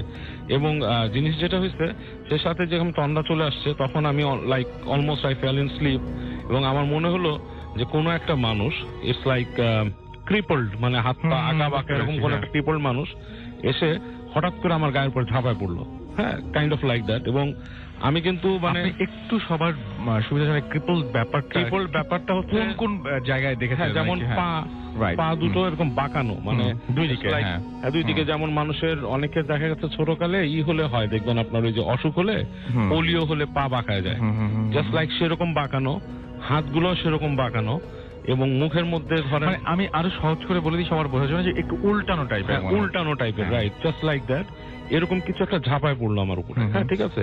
এবং আমি কিন্তু ওই অবস্থায় জাস্ট যখন ঝাঁপায় পড়ছে, আমি প্রায় I just went back up, মানে আমার যে ঘুমটা যে ভেঙে গেছে, kind of like that, but আমি সাথে সাথে স্টিফ, নড়তে পারতেছি না, এবং আমি দোয়া পড়ার চেষ্টা করতেছি, দোয়া পড়তে পারতেছি না। এবং আমার সাথে কিন্তু সবসময় একটা, মানে I have a ring, and ওইটার মধ্যে কয়েক রকমের মেটাল মিশানো আছে, এন্ড সেই আংটিটা হচ্ছে আপনার অ্যাকচুয়ালি মানে কিছু কিছু জিন আছে যারা কিছু কিছু মেটাল দ্বারা অ্যালার্জিক থাকে, এন্ড আনফরচুনেটলি আমার হাতে আংটিটা ছিল না। আচ্ছা, এখন আমার হাতে আছে, আংটিটা কিন্তু ছিল না আমার হাতে ওই দিন আমি ব্যাংকে সাইন করার সময় খুলে রাখছিলাম আংটিটা, এন্ড আমি আংটিটা নিতে পারিনি সাথে, মানে হোয়াট এ কোইন্সিডেন্স। এবং খুবই খুবই খুবই এবং আমি অনেক কষ্টে লাস্টে দোয়া পড়তে পারছি, এন্ড জাস্ট লাইক আমি যখন দোয়াটা পড়তে পারছি তখন এটা ছেড়ে চলে গেছে, মানে ইটস লাইক ইটস গন। অনেকে এটাকে বোবাই ধরা বলে, হ্যাঁ, অনেকে স্লিপ প্যারালিসিস বলে, বাট আমি নিজে কয়েকবার শিকার হওয়ার পরে। আপনি ওই যে মানুষটাকে দেখলেন, হ্যাঁ হ্যাঁ, এটা ইট হ্যাজ এ স্টোরি। আমি পরবর্তীতে এটা শুনেছি ওদের কাছে। আমি ওই ছেলেকে বলছি যে তোমার বাসায় কিছু আছে অ্যাপার্টমেন্টে, তোমরা যেটা করো যে কোনো ভালো হুজুর এটা বন্ধ করো বাসাটাকে। এন্ড রাসেল ভাই এর পরে কিন্তু আমাকে পার্সোনালি আমার বাসায় পর্যন্ত অ্যাটাক হয়েছে এরকম। আচ্ছা, ঠিক আছে, কিন্তু এই ব্যাপারটা আসলে কেন এরকম হয়েছে সেটা কি কোনো পাওয়া গেছে? এটার ব্যাপারটা যেটা হচ্ছে, আমি যেটা বুঝতে পারি এখন, ওই যে বাসাটা ছিল সেখানে পিছনে স্টোরি ছিল যে সেই বাসাতে মানে কিছু প্রবলেম ছিল, একটা মানুষ বাস করতো, একটা মেয়ে ছিল, তার সমস্যা ছিল, সে পাগলামি করতো, সে কি ওরকম ক্রিপল কিছু, তার কিছু সমস্যা ছিল। সে ক্রিপল ঠিক না, বাট সে অ্যাক্ট করতো বা প্রিটেন্ড করতো যে ক্রিপলড। ও মাই গুডনেস, এটা তো আরো মানে সাইকিক পেশেন্ট, সাইকিক পেশেন্ট ছিল, তাকে ডাক্তার দেখানো হতো, সবকিছু করা হতো। তারপরে আমেরিকাতে চলে গেছে সবাই মাইগ্রেট করে, ওই বাড়িও তারা বিক্রি করে গেছে। পয়েন্টটা কি? এই যে পয়েন্টটা হচ্ছে ওই বাসাতে কোন মানে ওই যে প্রিটেন্ড করতো, যে প্রিটেন্ড করতো, ওর প্রসেস ছিল কোন জিন দ্বারা। আচ্ছা, এবং সেই জিনটা মানে ইটস অ্যান এল্ডার জিন, somehow it has a I mean very very high power of possessing people. এবং যাদের জিনদের একটা ব্যাপার আছে, যাদের আত্মা আপনার শক্ত, যারা আপনার বিশ্বাসী খুব বেশি, তাদেরকে তারা সবসময় অফগার্ড পায় না। অফগার্ড পেলেই তারা সুযোগটা নেয় মানুষের। আচ্ছা, এবং ওই মেয়েটাকে সম্ভবত কোনো না কোনো ভাবে কোনো এক সময় অফগার্ড পেয়ে তাকে পজেস করেছিল, এবং সেটাকে সে ছেড়ে যায় নাই, বা তার সাথে ছায়াটা রয়ে গেছে। এবং আমি ওই ছেলেকেও বলছি যে তোমরা অবশ্যই বাসাটাকে বন্ধ করো, তোমরা যদি অ্যাপার্টমেন্ট রাখতে চাও, তোমার থাকতে চাও ওই বাসায়, so you do that, otherwise you gonna have problem. এবং আমি বাসাতেও এরকম অ্যাটাক হয়েছি, আমি ঘুমের মধ্যে অ্যাটাক হয়েছি, আমাকে তোলা হয়েছে এবং দোয়া পড়ে তুলছি। এবং এরপর থেকে আমি বাসার থেকে ইনস্ট্রাকশন পেয়েছি, আমার মাও বলেছে যে don't go to such places because you are not actually হুজুর। আমি একজন হুজুর না, ঠিক আছে, যে নাকি সবসময় অফগার্ড থাকে না। একজন যে ধরনের মানুষ, সে কিন্তু সবসময় আপনার মানে পরিচ্ছন্ন ভাবে থাকে। আনফরচুনেটলি আপনি হচ্ছে মানে ওই রিংটা নিতেও, আপনি, এবং মানে ওইটা বাসা থেকে বের হওয়ার সময় তো নেওয়া ছিল। ওই দিন যেটা হয়েছে, আমি ব্যাংকে গিয়েছিলাম, একটা সাইন, এমন না যেটা আপনি মাঝে মাঝে পয়েন্ট, মানে এটা আমার সবসময় হাতে থাকে। আমি যখন সাইন করেছিলাম আমার হাতে তখন এটা একটু অস্বস্তি লাগছিল, আমি খুলে রেখেছিলাম। এবং আশ্চর্যের ব্যাপার মানে আসল ভাই, আমার কেন জানি মনে হচ্ছে কি আপনি ওখানে যাবেন, এই ঘটনাগুলো এক্সপিরিয়েন্স করবেন, সেই জন্যই আপনি ব্যাংকে কেন যেন most probably some of the things happens like this, কারণ আংটিটা আমি কখনোই হারাইনি। Exactly, সেটাই। এবং মজার ব্যাপার হচ্ছে এই এবং আমি আংটিটা খুব- কিন্তু আমি ফেরত পেয়েছি। মানুষ কিন্তু এরকম একটা আংটি, এটার মধ্যে আপনার অ্যাকোয়াসাফায়ার পাথর আছে, তো this is an expensive ring. আমি কিন্তু ব্যাংকে ফোন করেছি, ব্যাংকের ভদ্র মহিলা আমাকে আংটিটা ফেরত দিয়েছে, সে বলেছে আংটি পাওয়া গেছে। এটা কিন্তু হয় না, ঠিক আছে? So things happen like that. Right right, হয়তো ওই সময়ের জন্য হয়তো এটা আপনার সঙ্গে থাকবে না, এটাই ছিল নিয়তি। Thank you very much, thank you very much. আমরা চলে যাব আমাদের পরবর্তী অতিথির কাছে, এবং আমাদের পরবর্তী অতিথি কাছ থেকে আমরা একটা ঘটনা শুনবো, খুব ছোট্ট একটা ঘটনা শুনবো, এবং আপনার নামটা প্লিজ একটু বলবেন, তারপর আপনার ঘটনা শুনবো আমরা। জি রাসেল ভাই, আপনাকে ধন্যবাদ। আমি মোহাম্মদ জহিরুল ইসলাম, আমি এসেছি উত্তরা থেকে। জি বলেন, আপনার ঘটনা বলেন। আমি যেটা বলবো সেটা আমার বড় বোনের সাথে ঘটে যাওয়া, আমার হোম ডিস্ট্রিক্ট মেহেরপুর থেকে। তো আমার বোন আর কি এরকম অ্যাডিক্টেড ছিল। তো Addicted ছিল মানে মানে পজেসড ছিল। পজেস্ট Addicted বলছেন কেন? তো পজেস্ট, তো উনি 1999 সাল থেকে প্রায় 2008 সাল পর্যন্ত পজেস্ট ছিল। পরে 2008 সালে আমার একটা পরিচিত আর কি হুজুর দিয়ে ওনাকে দেখানোর পরে মানে ডাক্তারি যে আর কি রিপোর্ট গুলা ছিল, ওখান থেকে বোঝা ছিল যে ওনার বুকের যে হাড়টা আছে, হাড়টা খেয়ে নিচ্ছিল। তো হুজুর যখন দেখে, তো হুজুরের আর কি ওনার কাছে আর পজেস্ট যে জিনটা ছিল এটা হাজির করায় ওনারে আর কি মানে চলে যেতে বলে। তো এই নিয়ে এক সময় দেখা যাচ্ছে যে ওই জিনটাকে আর কি হুজুর বোতলে বন্দি করে ফেলে। তো তারপরে আমার বোন মোটামুটি সুস্থ। এবং আমার একটা জিনিস যে আকর্ষণীয় লাগছে যে বোন তো সুস্থ হলো, আপনার বোতল মানে ভরার পরে জিনটাকে ইয়েও করে ফেললো, সব ঠিক আছে, কিন্তু আপনার বোনের সমস্যাটা কি হচ্ছিল? আমার বোনের সমস্যাটা হচ্ছিল যে অটোমেটিক তার বুকের যে হাড়টা আছে, হাড়টা ক্ষয়ে যাচ্ছিল। এবং আপনারা কি ডাক্তার দেখাইছিলাম, অনেক রিপোর্ট কি ডাক্তারে এটা আর কি সারতে পারছিল না। তো অনেক আল্ট্রাসাউন্ড করে দেখছিল যে হাড়টা অটোমেটিক মানে বুক থেকে সরে যাচ্ছে। তো ডাক্তার এটার রিস্ক নেয়নি, উনি ডাক্তাররা বলছে যে আমরা এটা পারবো না। ওকে, থ্যাংক ইউ ভেরি মাচ। তো তারপরে আপনার যখন আপনার হুজুরের কাছে গেলেন এবং তিনি সেটা আপনাদের চোখের সামনে বোতলে চোখের সামনে, এবং আরেকটু আমার কথা বলার আছে একটু। জি বলেন। এটা হচ্ছে কি যে হুজুরের যে আরেকটা জিন ছিল, হুজুরের আপনার হলো কি যে গোলাম আর কি, উনি ওই যখন আমার বোনের উপরে ওর গোলামটাকে হাজির করলো, তখন আমি যে প্রেসক্রিপশন এবং আল্ট্রাসোনোগ্রাফির যে রিপোর্ট আছে এইগুলো নিয়ে ওনার কাছে বলছিলাম যে আসলে এই যে হাড়টা ক্ষয়ে যাচ্ছে, আসলে এটা এখন কি সমাধান হয়েছে? পরে বললো যে হ্যাঁ, ওই যে জিনটা পজেস্ট ছিল উনি এই হাড়টাকে খেয়ে নিচ্ছিল এবং ধীরে ধীরে এই রোগীকে মৃত্যুর দিকে ঠেলে দিচ্ছিল। আর এই কারণে হলো কি যে আপনার বোনের এই রোগটা, এই সমস্যাটা হয়েছিল। তারপরে রাসেল ভাই উনি যে হুজুরের যে আপনার জিনটা আর কি গোলাম জিনটা, ওনাকে আমি বললাম যে ওনাকে বললাম যে আপনি কি কিছু খাবেন? পরে উনি বলল যে হ্যাঁ, আমি এক গ্লাস পানি খাবো। তো আমি নিজে এক গ্লাস পানি, মানে আমার বোন তো শুয়েছিল অজ্ঞান, তো বললো যে আপনার রোগীটাকে ধরেন। আমি আমার রোগীটাকে ধরছি, তারপরে উনি পানিটা খাইছে। যিনি কেমন ছিলেন দেখতে? না, উনাকে তো দেখা যায়নি, উনি তো আমার বোনের ভিতরে ছিল। কিন্তু আমার কাছে অ্যাকচুয়ালি আশ্চর্য লাগছে যে আমার বোন তো মানে শুয়ে আছে প্রায় অজ্ঞান, কিন্তু পানিটা খাইলো কে? ওকে, থ্যাংক ইউ ভেরি মাচ। এবং আমরা একটা ছোট্ট ঘটনা শুনবো এবং তারপরে আমরা আবারও বাবু ভাইয়ের কাছে ফিরে যাব, এবং আশা করছি যে আপনাদের পুরো সময়টাই আমাদের সাথে থাকবেন। এবং খুব ছোট্ট একটা ঘটনা শুনবো। আমাদের আরো একজন অতিথি আছেন, আপনার নামটা একটু বলবেন, কোথা থেকে এসেছেন? হ্যালো লিসনার্স, আমি শাহরিয়ার, মিরপুর 11 এভিনিউ 5 থেকে এসেছি। আচ্ছা, আপনার ঘটনা শুনি আমরা। আমার ঘটনাটি আমার ভাইয়ের কাছ থেকে শোনা। আমার ভাইয়ের নাম সোহেল। তিনি জব শেষে বাসায় ফেরার সময়, ওনার বাড়িটা হচ্ছে দেওয়ানবাগ। উনি বাজার করেন যেখান থেকে, সেখানে নাম হচ্ছে বাউনিয়াবাদের বাজার। সে বাউনিয়াবাদের বাজার থেকে উনি বাজার করে যাচ্ছিলেন। তো বাজার করছিলেন সে। এটা তো আপনার লাস্ট স্টোরি ছিল, যেটা আপনি লাস্টে শুনিয়েছিলেন। সবার শেষে যে ছোট্ট স্টোরিটা শুনিয়েছেন সেটা বলবেন আপনি। তো হ্যাঁ, আমি যে স্টোরিটা লাস্ট শুনিয়েছি ভাইয়ের কাছে, তো ওটা আমার দাদার স্টোরি, আমার দাদার সাথে ঘটে। তো আজ থেকে 5 বছর আগের স্টোরি ওটা। তো আমার দাদা রাত ঠিক 3টা বাজে উনি টয়লেটে যান। তো টয়লেটে যাওয়ার সময় উনি যেটা ফেস করেন সেটা আমার মতো আমার ছদ্মবেশে একজন দাঁড়িয়ে আছে। তো উনি জিজ্ঞেস করলেন যে তুই এখানে দাঁড়িয়ে আছিস কেন? বলছে যে দাদা আমি টয়লেটে আগে যাই, এরপরে আপনি যান। তো উনি বলল, সে আমার ছদ্মবেশে বলল যে আচ্ছা ঠিক আছে আমি আগে যাই, এরপরে আপনি যান। তো আমার দাদা যা করলো, ও চলে গেল। আমার তারপরে টয়লেটে দাদা আমার জন্য অপেক্ষা করতে থাকলো। উনি শেষ করলেন, তারপরে ফিরে এসে কি হলো?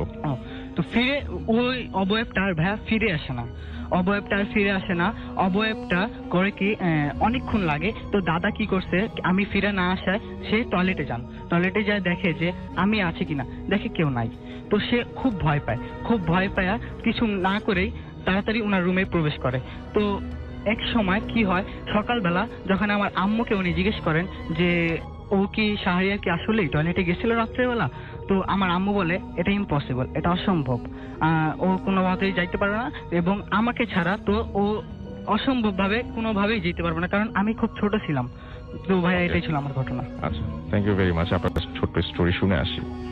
ওকে রাসেল ভাই, এই স্টোরিটা হচ্ছে আমার এক স্টুডেন্টের, ওর নামটা বলবো না, নামটা ধরেন আমি ছদ্মনাম বললাম আকাশ সাপোজ। তো ও ওই সময়টা 2007-এর দিকে হবে, 7-8 এরকম সময় থাকতো হচ্ছে আপনার এই ধানমন্ডি 15 নম্বরে একটা হোস্টেলে আর কি। পুরোনো বিল্ডিং, খুব পুরোনো বিল্ডিং, সেখানে নাকি আশপাশ দিয়ে ট্রাক গেলে বিল্ডিং কাঁপতো, এরকম একটা অবস্থা। আচ্ছা। তো ও নর্মালি এর আগে কোন রকম প্যারানর্মাল সমস্যা বা এই ধরনের কোনো সমস্যা ওর মধ্যে ছিল না। ও যখন ওই বিল্ডিংটাতে যায়, ওখানে ওঠে, তো ওঠার পরে ওখানে ও রাতের বেলা ঘুমাতো, ছাদে উঠতো, সিগারেট খেত, মানে ইয়াং ছেলে পেলেদের যে অভ্যাসটা আর কি। হ্যাঁ, বারান্দায় বসে চা খেত, নিচে চলে আসতো। তো ওই বিল্ডিং এর দারোয়ান ছিল। আচ্ছা, দারোয়ান ওকে বলতো আর কি যে ভাইয়া একটা কথা বলি, আপনারা তো জোয়ান ছেলে পেলে, কথা শুনেন না, ছাদে উঠেন না, ছাদে এরকম রাত্রে উঠেন না। কেন, ছাদে উঠলে কি হয়েছে? বলে উঠেন না, ছাদটা ভালো না। তো ঠিক আছে, তো কথা ও দারোয়ান বলছে, ও শুনে নাই, জিনিসটা ইগনোর করছে। তো ছাদে ঠিক মতোই যেত, বাসায় আসতো। তো কিছুদিন পর ও একটা জিনিস টের পায় যে ওর কেমন জানি বুকের মধ্যে ব্যথা করে কিছুটা। আচ্ছা, মানে he fell like a chest pain. তো মনে করে এটা হয়তো সিগারেট বেশি খায় বা কোনো কারণে এসে, মানে ওই কার্ডিয়াক কোনো ব্যাপার স্যাপার। তো রুমের মধ্যে জিনিসটা ইগনোর করে থাকে। তো ওই যে দারোয়ান যে আছে, দারোয়ানটাকে একসময় বলে যে চাচা আমার বুকে ব্যথা, সিগারেট জিজ্ঞেস করে যে সিগারেট খাবেন না, এনে দিব? বলে যে না, আমার বুকে ব্যথা। ভয় পেয়েছে। তো বলতেছে, দারোয়ান তাকে বলতেছে যে আপনার একটা কথা বলি, আপনি তো কিছু শুনেন না, আমরা তো মুরব্বী মানুষ, এই যে আপনি যে মানে ঘুমান, আপনি কি শার্ট খুলে ঘুমান? বলে কেন শার্ট খুলে ঘুমানো, শার্ট করে ঘুমানোর মধ্যে সমস্যা কি? এমন তো না, ফ্যানের বাতাস লাগে জন্য। বলে না, কিছু ব্যাপার আছে, এটা মুরব্বীরা বলে, এটা শুনেন, শার্ট খুলে ঘুমাইতে না করে। শার্ট খুলে যদি কেউ ঘুমায়, খারাপ জিনিস বুকের দিকে নজর দেয়, এরকম কথা বলে। তো বলা বড় ওর কাছে জিনিসটা সিলি লাগে। ঠিক আছে, ও মনে করে যে এটা একটা কি, ও হাসাহাসি করে জিনিসটা উড়া যায়। সো হোয়াট হ্যাপেন, ও কথাটা শোনার পরে ওখানে থাকে। তো একদিন ছাদের মধ্যে বসে আছে, ছাদের মধ্যে বসে বসে আপনার ওই সিগারেট খাচ্ছে, এই করতেছে। তো ওর কাছে মনে হলো যে কিছু একটা ওর পিছন থেকে আসছে, পিছন থেকে এসে ওর ঘাড়ের মধ্যে হাত বুলাচ্ছে আর কি। তো স্যান্ডো গেঞ্জি পরা ছিল, ফট করে তাকায় দেখে কিছুই নাই। তো ওখানে ওই মানে ছাদের মধ্যে যখন আনইজি ফিল করো, চলে আসে, এসে আপনার নিজের বিছানার মধ্যে বসে রাতের বেলা ঘুমায়। তো ঘুমের মধ্যে একদিন তার ঘুম ভেঙে গেছে আর কি। তো ঘুম ভেঙে যাওয়ার পরে ও দেখে যে ওই যে ওদের ওখানে জানলা ছিল, পুরানো জানালা, ওই জানালার মধ্যে কিছু একটা বসে আছে, পা দুটো ঝুলানো, বেশ লম্বা পা, আর জানলা থেকে বেশ নিচে চলে আসছে, তাকায় আছে, এবং ওর দিকে তাকায় আছে মনে হচ্ছে জিনিসটা, চোখটা যদি বোঝা যাচ্ছে না, ওর দিকে তাকায় আছে এক দৃষ্টিতে। তো জিনিসটা দেখে খুব ভয় পেয়ে যায়, ভয় পেয়ে চুপচাপ, মানে কোনো সাউন্ড করে না, চুপচাপ শুয়ে থাকে। এরপর থেকে ও শার্ট পরা শুরু করে, ওখানে শার্ট পরে ঘুমায়। বাট ওর বাড়িতেও যখন যায় ছুটিতে, বাড়িতে যাওয়ার পর ওই সেম জিনিসটাই সে দেখে যে বাড়ির ওর মানে রুমের ভেতরে এরকম কিছু একটা আছে। তো ওর মাকে ঘটনাটা বলে যে আম্মা এরকম এরকম কাহিনী, আমি তো এরকম দেখছি, এরকম শুনছি এসে। তো ওর মা তখন জিনিসটা শোনার পর ওখানে ওনাদের ওখানে যে হুজুর আছে একজন, তার সাথে কথা বলে। তো বলার পরে হুজুর বলে যে আপনার ছেলে তো আসলে এমন কোথাও গেছে যেখানে থাকে যে জায়গাটা খারাপ জিনিসপত্র আছে, এই জিনিসটা তার উপর কোনো একটা নজর করছে। আচ্ছা। আর এই কথা সত্য যে যেগুলা খারাপ জিনিস এরা মানুষের ভিতরে জীবনী শক্তি খেয়ে ফেলে, এদের ভিতরের মধ্যে এই জিনিসটা আছে।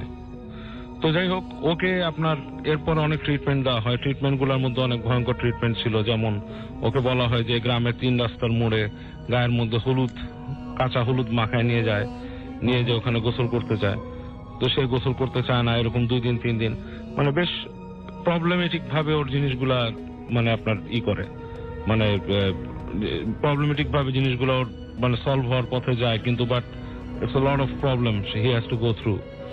তো ফাইনালি ও যখন না কেউ আমার কাছে আসে, মানে আমার এখানে পড়তো আর কি, তো তখন ও বলে যে স্যার আমি এখনো অনেক কিছু ফিল করি যে এরকম আমার আশপাশ দিয়ে কিছু একটা থাকে, এবং আমি কখনোই মানে আপনার জামা খুলে থাকতে পারি না। আমি যদি খালি গায়ে ঘুমাই, something like stair at me or something like that. এবং আমি দিনে দিনে শুকায় গেছি। শুকায় যেতে যেতে ও আসলেও মানে লিক এন্ড মানে স্কিন এন্ড বোন ছিল, সে লিকে আচ্ছা বলতে, এবং হাতের মধ্যে তাবিজ পলা ছিল কতগুলা। এগুলোর মেডিকেল গ্রাউন্ডেও সে কোনো চিকিৎসা পায় নাই। আচ্ছা, মানে he went through so many doctor তাকে অনেক রকম ওষুধ দিছে করার জন্য, এমনকি আপনি কবিরাজি চিকিৎসাও নিছে। তার মেটাবলিজমটাও যে এমন খুব বেশি তা না, সে কোনো কিছু খেয়েই করতে পারে না। আচ্ছা, সো এই প্রবলেমগুলো আছে, এবং এটা মানে এই কাহিনীটা বলার উদ্দেশ্য হচ্ছে এটাই রাসেল ভাই, যে এই যে খারাপ জিনিস যেগুলা, সেগুলোর মধ্যে কিন্তু আসলেও কিছু জিনিস আছে যেটা আপনার জীবনী শক্তি খেয়ে ফেলে। আচ্ছা, ওকে, থ্যাংক ইউ ভেরি মাচ। এবার যে ঘটনাটা, সেই ঘটনাটা কোথাকার? যে এই ঘটনাটি আসলে আমার এক উস্তাদ বলেছিলেন, সঙ্গত কারণে আমি যে লোকটির নাম এবং প্লেসটা বলতে চাচ্ছি না। কোথায় ঘটেছিল সেটা বলতে চাচ্ছেন না? জি জি, সেটা বলতে চাচ্ছি না, কারণ গল্পটা খুব সেন্সিটিভ, এটা শুনলে বুঝতে পারবেন আর কি। তো আমার উস্তাদ ইনি একজন ব্যক্তির গল্প করেছিলেন, কারণ আমার উস্তাদ যে বছর হজে গিয়েছিলেন, তো ওনার সাথে ওনারই এক সাথী ভাইয়ের হজে যাওয়ার কথা ছিল, কিন্তু সঙ্গত কারণে উনি বারবার যেতে পারছিলেন না। তো আমার উস্তাদ উনি হজ থেকে পরবর্তীতে যেটা জানতে পারলেন সেটা আমাদেরকে বলেছিলেন, সেটাই আমি শেয়ার করতে চাচ্ছি। এটা হচ্ছে উনি কেন হজে যেতে পারেননি, বারবার উনি হজ যেতে পারেননি মানে কি, হজ পালন করতে কেন পারেননি? কেন হজ পালন করতে পারেননি, উনি বারবার বাধাপ্রাপ্ত হচ্ছিলেন। তো ওনাকে বারবার যখন প্রশ্ন করা হচ্ছিল যে কেন আপনি হজ পালন করছেন না, তো উনি বারবার বলছেন আমি অসুস্থ, বিভিন্ন অজুহাত দেখাচ্ছিলেন ওনার সাথী ভাইদেরকে। তো শেষ পর্যন্ত একজন সাথী ভাই ওনাকে খুব ভালো মতো ধরলেন যে আপনি এত টাকা জমা দিলেন, এত কিছু করলেন, কিন্তু কেন হজ পালন করছেন না, এটা একটু আমাকে বলতেই হবে।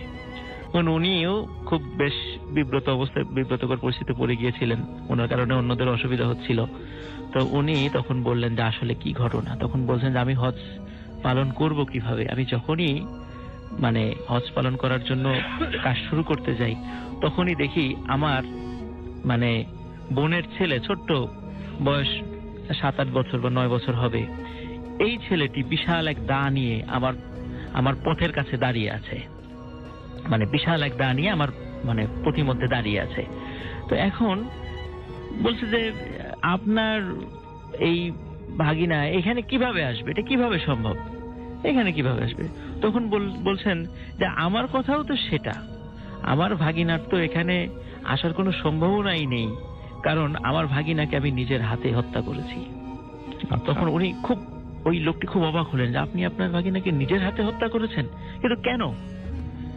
তখন উনি ওই ঘটনাটি বললেন যে ওনার একটাই বোন ছিল, যখন ওনার বোনের বিবাহ মানে বয়স হয়ে গেল, তখন একটি ছেলে দেখে ওনার বোনকে বিবাহ করিয়ে দিলেন। বিবাহের পরে ওনার বোন বারবার যখন নিজের সম্পত্তি দাবি করছিল ভাইয়ের কাছে, তখন ভাই বলছিল যে তোমাকে এত বছর ধরে লালন পালন করেছি, কত টাকা পয়সা খরচ হয়েছে, বিয়ের জন্য খরচ করেছি, তোমার যা সম্পত্তি ভাগে ছিল সবই টাকা পয়সা খরচে ব্যয় হয়ে গেছে, সুতরাং তোমার কোনো সম্পত্তি আমার কাছে নেই, সব সম্পত্তি খরচ করে ফেলেছি তোমারই পিছনে।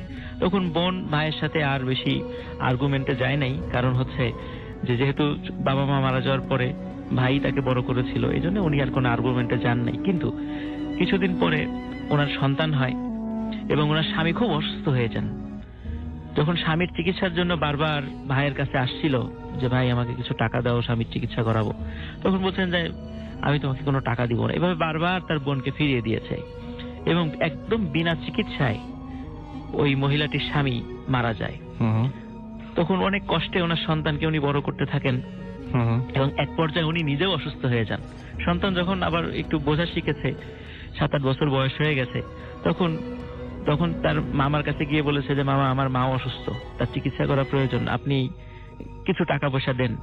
তখন বারবার উনি ওনার ভাগিনাকে ফিরিয়ে দিয়েছে এবং শেষ পর্যন্ত ওই বাচ্চা ছেলেটির মাও সম্পূর্ণ বিনা চিকিৎসায় মারা যায়। আচ্ছা, ওনার ভাই কোনো সহযোগিতা করেন নাই। যখন এই ধরনের ঘটনা দেখে ওই বাচ্চা ছেলেটির মনেও খুব দাগ কাটে যে আমার মামা এরকম করলো, তখন উনি ওর মামার সাথে বিভিন্নভাবে ঝগড়াঝাটিতে লিপ্ত হয়। ওই অল্প বয়সী ছেলেটাই, আচ্ছা, যে আমার সম্পত্তি হয় বুঝিয়ে দিবা, না হলে আমি বিচার সালিশের কাছে পুলিশের আশ্রয় নিব। তখন উনি অবস্থা বেগতিক দেখে একদিন বললেন ঠিক আছে তুমি রাত্রে এসো, আমি তোমার সম্পত্তি বুঝিয়ে দেব। যখন ছেলেটি সত্যি সরল বিশ্বাসে রাত্রে ওনার বাড়িতে এসেছিলেন, তখন উনি ছেলেটিকে খুব নৃশংসভাবে হত্যা করে একটি জায়গায় ফেলে রাখে এবং ওই লোকটি তারই আর এক শত্রুকে ওই হত্যা মামলায় ফাঁসিয়ে জেলখানায় ঢুকিয়ে দেয়। তো উনি যখন ওই হজ করার কার্যক্রম শুরু করবেন, তখনই দেখে ওনার ওই ভাগিনা বড় একটি দা নিয়ে ওনার প্রতিমধ্যে দাঁড়িয়ে আছে এবং ওনাকে ধাওয়া করে। তো এই ঘটনাটি রাসেল ভাই যে হয়তো অতটা ভয়ের না, কিন্তু আসলে এর মধ্যে কিন্তু অনেক কিছু শিক্ষণীয় আছে। তো তারপর আমি আর একটা কথা বলতে চাই রাসেল ভাই, আমি শুরুতে যে একটা স্টোরি বলেছিলাম যে একটা পাগলের ঘটনা এবং এখন একটি মৃত ছেলের ঘটনা যে বারবার এসে সামনে দাঁড়িয়ে থাকে, বাধা দেয়, এখানে কিন্তু একটা আত্মার বিষয় চলে আসছে। আসলে আত্মার বিষয়টি কি? আসলে কি এরকম যে মানুষ মারা যাওয়ার পর এভাবে এসে মানুষকে বিরক্ত করে? আসলে কিন্তু রাসেল ভাই বিষয়টা তা না। কারণ আমাদের কোরআন এবং হাদিসের দৃষ্টিকোণ থেকে যদি আমরা চিন্তা করি, আসলে মানুষ যখন মারা যায় তখন আত্মাটা ইল্লিন বা সিজ্জিন দুটার এক জায়গায় চলে যায় তার আমলের পার্থক্যের কারণে, এবং আল্লাহ তাআলা until the day of judgment Allah তাআলা এই আত্মাগুলোকে ওখানেই রেখে দেবেন এবং পরবর্তীতে সেগুলোকে রিলিজ করবেন। এখন তাহলে এই যে রূপ ধরে এরা কারা আসে, কারা এটা, তাহলে কি হচ্ছে? আসলে ভাই যে মানুষ যদি কোনো খারাপ লোক হয়, তো দেখা যায় তার সাথে কিছু খারাপ জিন থাকে, সে হয়তো নিজেও বোঝে না। আবার যদি কেউ ভালো লোক হয়, তার সাথেও কিছু ভালো জিন থাকে, কিন্তু সে নিজেও সারা জীবনও বুঝতে পারে না। ওই ভালো লোকগুলো, ভালো জিনগুলো তার সাথে থাকে, তার উপকার করার চেষ্টা করে। তো অনেক সময় এই জিনেরা এই ধরনের কিছু ঘটনা ঘটায়, আমরা সেটাকে আত্মা মনে করি। এই যে আমরা অনেক সময় দেখি যে বিভিন্ন জায়গাগুলোতে সুইসাইড হয়েছে, আমরা সেখানে একটা হন্টেড প্লেস হিসাবে সেটা পরিগণিত হচ্ছে। আমরা দেখি যে ওই সুইসাইড যিনি করেছেন তিনি ওখানে ঘুরে বেড়াচ্ছেন। আসলে এই ব্যাপারটা কি? আসলে কি সত্যি উনার আত্মা ওখানে আসে?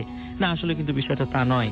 উনি যেভাবেই মারা যাক, সুইসাইড করে মারা যাক, ভালোভাবে মারা যাক, ওনার আত্মা ইল্লিন বা সিজ্জিনে চলে গেছে। আল্লাহ জানেন ওনার আত্মা কোথায় তিনি রাখবেন।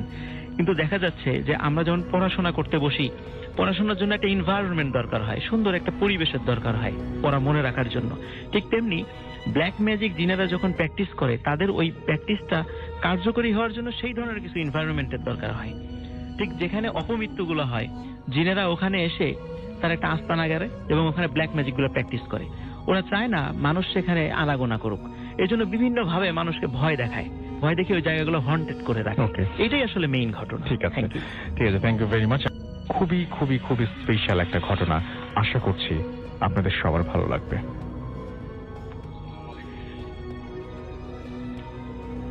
আসসালামু আলাইকুম লিসেনার্স, সবাইকে ধন্যবাদ, রাসেল ভাইকেও ধন্যবাদ আবারও আমাকে খুঁজে বের করার জন্য। আমি আসলে হারিয়ে যাই রাসেল ভাই মাঝে মাঝে। হ্যাঁ, তো যে ঘটনাটি রাসেল ভাই আপনাকে হালকা হিন্ট দিয়েছি, সেই ঘটনাটিতে যাচ্ছি। ইসমাইল হোসেন নামে আমার পরিচিতের ফ্রেন্ড আর কি, তার কাছ থেকে ঘটনাটি পাই। তো ঢাকা শহরের একটি স্বনামধন্য ইউনিভার্সিটি থেকে পাশ করবার পর একটি কোম্পানিতে চাকরি হয় আর কি, নোয়াখালীতে তার শিফটিং। তো নোয়াখালীতে পৌঁছাবার পরে, চাকরি পাওয়ার পর মোটামুটি ফ্যামিলির সবাইকে ঢাকা থেকে ছেড়ে নোয়াখালীতে তাকে চলে যেতে হয়। তো যে অফিসে চাকরি নেয় সেখান থেকে প্রায় বাসা খুঁজতে খুঁজতে 10 কিলো ভেতরে একটি বাসাতে তার সে পেয়ে যায় একটি বাসা। রুমটা মোটামুটি খুব পছন্দ হয় তার। তো সাথে সাথে সে কনফার্ম করে ফেলে যে আমি রুম দুটি নিবো আর কি। তো যেদিন উনি ওইখানে যায়, তো মোটামুটি সবকিছু ফিক্স করে ওই বাসায় উঠেন আর কি। তো উঠার পরে রাসেল ভাই মোটামুটি সব আপনার আসবাবপত্র সব ওই জায়গা থেকে তার কিনতে হয়, কারণ ঢাকা থেকে তত কিছু নেওয়া সম্ভব না। রাইট। কিনে ওইখানে সবকিছু গোছাতে রাত 12টা বেজে যায়। তো এর আগে কিছু ঘটনা রিওয়াইন্ড করি আর কি। তো এই বাসাতে আসলে বাসাটা ওই গলিতে সবার লাস্ট একটি বাসাটা বিল্ডিং এর আশেপাশে সবকিছুই টিনের বাড়ি। 2008 সালের ঘটনা বলছি। আশেপাশে টিনের বাড়ি থাকবার কারণে ওই বাসাটা সবার চোখে পড়ে। তো ওই এলাকায় কারেন্ট না থাকলে, পল্লী বিদ্যুতের এরিয়া, তো কারেন্ট না থাকলেই বললে চলে। রাত্রেবেলা কারেন্ট আসে, তা কিছুক্ষণের জন্য আসে, আবার অনেক সময় আসে না। তো এটা স্পেশালি ঘটে শীতকালে আসলে। আচ্ছা। তো ঘটনা যেটা আমি বলছি সেটা শীতকালের ঘটনা। তো যে লোকটা আপনার বাসাটা নেয় সে শুরুর দিকে রুম দেখেই পছন্দ করে। আসলে যখন সন্ধ্যার দিকে বাসায় আসবাবপত্র নিয়ে আসে তখন তার কাছে কেমন জানি লাগতে থাকে, আসলে বাসাটার মধ্যে একটু ডিসকমফোর্ট লাগতে থাকে। এটা কিরকম বাসায় উঠলাম, কেমন কেমন একটা আজীব ফিলিং। তো সবচেয়ে নোটিসেবল জিনিস হচ্ছে যে বাসায় ঢোকার সময় মাঝখানে কলাপসিবল গেট, বাম পাশে একটা ট্যাঙ্ক আছে, মানে ডিপ টিউবওয়েল থেকে পানি উঠে নিয়ে আসে ওই ট্যাঙ্কে রাখে, পরে এটা সাপ্লাই দেয়, এবং ডান পাশে একটা ছোট কবর। তো কবরটা চারিপাশে আপনার দেয়াল দিয়ে পাকা করা, এবং লেখা আছে যে চানমিয়া মৃত্যু জন্ম সালটা ওনার আমি মনে করতে পারছি না রাসেল ভাই, মৃত্যু সাল এখন 1921 সাল। আচ্ছা। অনেকদিন আগের কথা না আর কি। তো উনি বাসায় সবকিছু গুছিয়ে রাতে 12টার দিকে মানে খাওয়ার জন্য বের হয়। আসলে বলতে গেলে ওনার বাসায় তখন আর রান্না কিছু হয় নাই, আশেপাশের মানুষকে চিনে না, তো কেউ হেল্প করবার মতো নাই। তো ওনার সাথে একজন ছিল, সে ওনার সবকিছু গুছিয়ে সন্ধ্যার দিকে চলে যায়। তো উনি 12টার দিকে দেখে যে আসলে ভাতের ব্যবস্থা আছে, চাল আছে, হালকা একটা ডিম আর টমেটো হয়ে গেলে হয়ে যাবে। আচ্ছা। তো সে কি করে বাসার থেকে বের হয়। তো হাঁটতে রাসেল ভাই 12টা 5 তার মোবাইল ফোনে দেখে যে 12টা বেজে গেছে, পাবে কিনা, তারপরে সে রিস্ক নিয়ে বের হয়। হাঁটতে কোন সময় 1:45 বেজে গেছে সে সেটা জানে না। আচ্ছা। সে দেখে যে সামনে হাইওয়ে। তো হাইওয়েতে সে দাঁড়িয়ে দেখে যে আশেপাশে কোনো দোকানপাট কিছুই খালি নেই। তো একটা ট্রাক স্ট্যান্ডে একটা ছোট্ট দোকান খোলা, ওখানে সে মানে খাওয়া দাওয়া করে। রাতের খাওয়া কোনো রকম পরোটা আর লটপটি বলে অনেকে রাস্তায়। তো এটা খেয়ে সে বাড়ির দিকে রওনা হয়। হবে তো এত বলতে চিন্তা করছে যে আমি 1.5 ঘন্টা ধরে এত দূর হেঁটে ফেললাম, তো টায়ার্ড লাগতেছে, আমি যদি এখন আবার ব্যাক করতে যাই আরো ঝামেলা হয়ে যাবে। তো বেটার আমি একটু ওয়েট করি, দেখি রিক্সা পাই কিনা। আচ্ছা। তো হঠাৎ করে দেখলো একটা রিক্সাওয়ালা। তো রিক্সার ওয়ালার গঠনটা বলি রাসেল ভাই একটু, যে ওনার বয়সটা অলমোস্ট 60 বছরের উপরে হবে। তো রিক্সায় ওঠার আগে জিজ্ঞেস করলো যে, মানে সে জিজ্ঞেস করতে যাবে এদিকে যাবেন কিনা, কিন্তু ওনার মাথার মধ্যে এলাকার নামটা ভুলে গেছে উনি। তো হঠাৎ করে রিক্সাওয়ালাটা এলাকার নামটা বলে দেয়, আপনি কি ওইদিকে যাবেন কিনা। তো উনি বলে যে, উনি হতভম্ব হয়ে যায়, আপনি কিভাবে জানলেন, জানার তো কোনো কথাই না, হঠাৎ করে জানতে পেরে। তো রিক্সাওয়ালা জিনিসটা তেমন কিছু গুরুত্ব দেয় না। তো সে নিজেকে বোঝাতে থাকে যে হতে পারে সে আমাকে ফলো করেছে, তো কাস্টমার নাই, হয়তো এই জায়গা পর্যন্ত চলে আসছে আমাকে নিতে। তো আমি রিক্সায় উঠি। তো সে রিক্সায় ওঠার পরে রিক্সাওয়ালা প্রায় ঘন্টাখানেক তাকে নিয়ে টানে। আমি 1.5 ঘন্টায় হেঁটে চলে আসছি এই জায়গায়, তো রিক্সা দিয়ে 1 ঘন্টা তো কোনো কথাই না। আর ইলেকট্রিসিটি নাই যেহেতু রাসেল ভাই, সব ঘুম, রাত্রেবেলা 2টা বাজে ওই জায়গায় পুরো অন্ধকার। সে কোথায় যাচ্ছে রিক্সাওয়ালা তার কোনো ধারণাই নেই। আর সে অতটা ভালো করে রাস্তাটা খেয়ালও করেনি আসার পথে, কিন্তু সে হেঁটে গেছে। আচ্ছা। তো বুঝতে পারছে যে আমি সোজা যদি হাঁটা দিয়ে বাড়ি পর্যন্ত যাবো, কিন্তু রিক্সা দিয়ে তো আমি সোজাই আসতেছি, কিন্তু রিক্সাওয়ালা যে আসলে কোথায় নিচ্ছে আমাকে, হয়তো শর্টকাট জানে, ডানে ঢুকাচ্ছে, কিন্তু আমি বুঝতে পারছি না আসলে আমি কোথায় যাচ্ছি। তো আমি রিক্সাওয়ালাকে খুব ভয়ে জিজ্ঞেস করলো যে, কাকা আপনি আসলে নিতে পারবেন তো আমাকে জায়গা মতো। তো রিক্সাওয়ালা বলে, আপনি একটু টাট মেরা বসেন। আচ্ছা। তো উনি রিক্সাতে বসে থাকে এবং ভয়ে আল্লাহকেও ডাকতে থাকে যে হঠাৎ করে যদি কোনো সন্ত্রাস এসে অ্যাটাক করে, তো মোবাইল ফোনটাও যাবে, টাকা পয়সাও যাবে, সাথে বুঝে সব জায়গা আছে। তো তিনি দোয়া পড়তে একটা সময় রিক্সাওয়ালা একটা জায়গায় থামে। উনি দেখে, দূর থেকেই দেখতে থাকে আকাশের চাঁদের আলোয় ওখানে প্রায় 1000 খানেক মানুষ দাঁড়ানো। বাপরে বাপ। এবং তখন তো গ্রাম অনুযায়ী অনেক মানুষ আছে, এবং অনেক রাত মানে কি 2টার দিকে সে রিক্সায় ওঠে 1 ঘন্টা পর। তারপরে ওই সময় এত মানুষ গ্রামে সাধারণত জেগে থাকার কথাই না। তো এত মানুষ জেগে আছে, মানে এত মানুষের মাথা দেখা যাচ্ছে যে উনি বুঝতে পারছেন আসলে আমি কোনো সেফ জায়গায় আছি না সেফ জায়গায় নাই। উনি ধারণা করতে পারছেন না, মনে মনে কান্না করছে, মানে কান্নাটা জাস্ট বের হচ্ছে না, জাস্ট এরকম অবস্থা। তো রিক্সাওয়ালা নেমে বলে, কাকা আমার সাথে একটা জানাজা পড়বেন। হঠাৎ করে তো উনি খুব আচমকা খেয়ে যায়, আমি জানাজা পড়তে বলতেছে।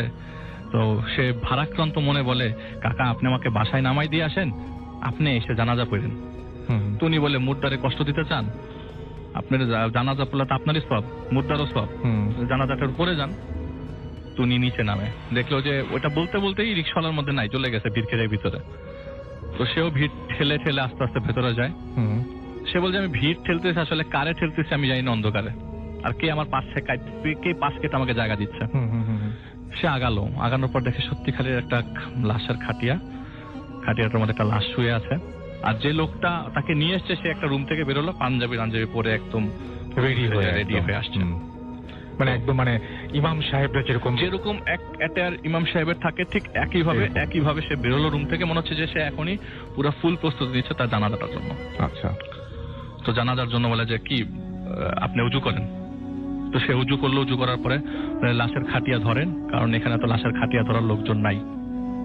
উনি তো বলে কি আমি মানে ওনার আসলে মনের অবস্থা রাসেল ভাই আমি আপনি কেউ ফিল করতে পারবো না। ওই মুহূর্তে এত রাতের বেলা ওই জায়গায় দাঁড়া থাকে সাধু ওই লোকটাই আসলে ফিল করতে পেরেছে আর কি, যে আমি লাশের খাটিয়া তুলবো। এখন বলে যে আশেপাশে লোকজন নাই, আমি চারিপাশে দেখি হাজার হাজার মানুষ, লোক লাশের খাটিয়া ধরার লোক নাই। তো সে কি করলো, ভয়ে ভয়ে সে রাসেল আসলে ওনার কথা ছাড়া কথা ধরা ছাড়া কোনো উপায় ছিল না আর কি, ওনার কথা শোনা ছাড়া কোনো উপায় ছিল না। সে কি করলো, লাশের খাটিয়াটা তার বলে যে আপনি ওই রিক্সাওয়ালা বলে দিচ্ছে আপনি সামনের বাম পাশের হ্যান্ডেলটা ধরবেন, হাতলটা ধরবেন। তো সে ধরলো, বলে যে আমি লাশটা উঠালাম, আমার কাছে মনে হচ্ছে আমি একটা তুলা রাখলাম আমার কাঁধের উপরে, কোনো ওজন নাই, কোনো ওয়েটই নাই। আচ্ছা, আমি কি ধরতেছি তাহলে লাশ কাঁধের মধ্যে। তো আমাকে খুব জোরে, আমি হাঁটা শুরু করবো এমন সময় খুব জোরে একটা ঝাড়ি দিল আমাকে রিক্সাওয়ালা, যে এই আপনি কালিমা শাহাদাত পড়েন না কেন। আমি আরো জোরে কালিমা শাহাদাত পড়া শুরু করলাম। আমার পড়াশোনা শুনে সবাই পড়া শুরু করলো, এবং যারা আমার পিছনে আসছে তারা একটা ডিস্টেন্স মেনটেন করে আসছে, সাথে দিয়ে কেউ হাঁটছে না। আচ্ছা, আমি হাঁটছি, প্রায় 15 মিনিট হাঁটার পরে দেখলাম একটা জায়গায় কবর খোঁড়া আছে। আশেপাশে আমি কিছু দেখতে পাচ্ছি না, চাঁদের বেলা আমি হালকা কবরটাই দেখতে পাচ্ছি, মাটি উপরে ওঠানো একটা কবর খোঁড়া, চারিপাশে বেড়া লাগানো। আমি কি করলাম, উনি বলতেছে যে আমি লাশের খাটিয়াটা ওইটার কবরটার পাশে রাখা হলো, এবং ওই হুজুর বলল যে সরি রাসেল ভাই আমি একটা জিনিস মিস হয়ে গেছে, জানাজা হবে। আচ্ছা, আমি মিস করে গেছি। তো জানাজা পড়তে যাবে, তো কবর দেওয়ার আগে একটা মাঠের সামনে সবাই জমায়েত হলো। বলে যে উনি বলছে যে আমি জাস্ট লাশের খাটিয়াটা রাখলাম, আমাদের যে রিক্সাওয়ালা সে আমাকে যে নিয়ে এসছে সেই জানাজা পড়াবে। আমার পাশে আস্তে আস্তে দেখলাম অনেক মানুষ দাঁড়ালো। আমার কাছে মনে হচ্ছে না আসলে 1 লক্ষের বেশি মানুষের, তার কথা আর কি, সে মুখে 1 লক্ষের বেশি মানুষ আছে। এরকম 10টা কাতার হলো। আসলে মানুষ তো উনি গণে নাই, কিন্তু মনে হচ্ছে যে অনেক মানুষ, যে 10টা কাতার হবে। জানাজা শেষ হলো, আবার লাশটা কাঁধে নিয়ে আমি কবর পর্যন্ত আসলাম। এখন আমাকে ওই রিক্সাওয়ালা বললো যে তুমি মাটিতে নামো, কবরে নামো। তো সে বললো যে কবরে নামো মানে, বলে হ্যাঁ আপনি কবরে নামেন, তুমি কবরে নামো। তো সে কবরে নামলো।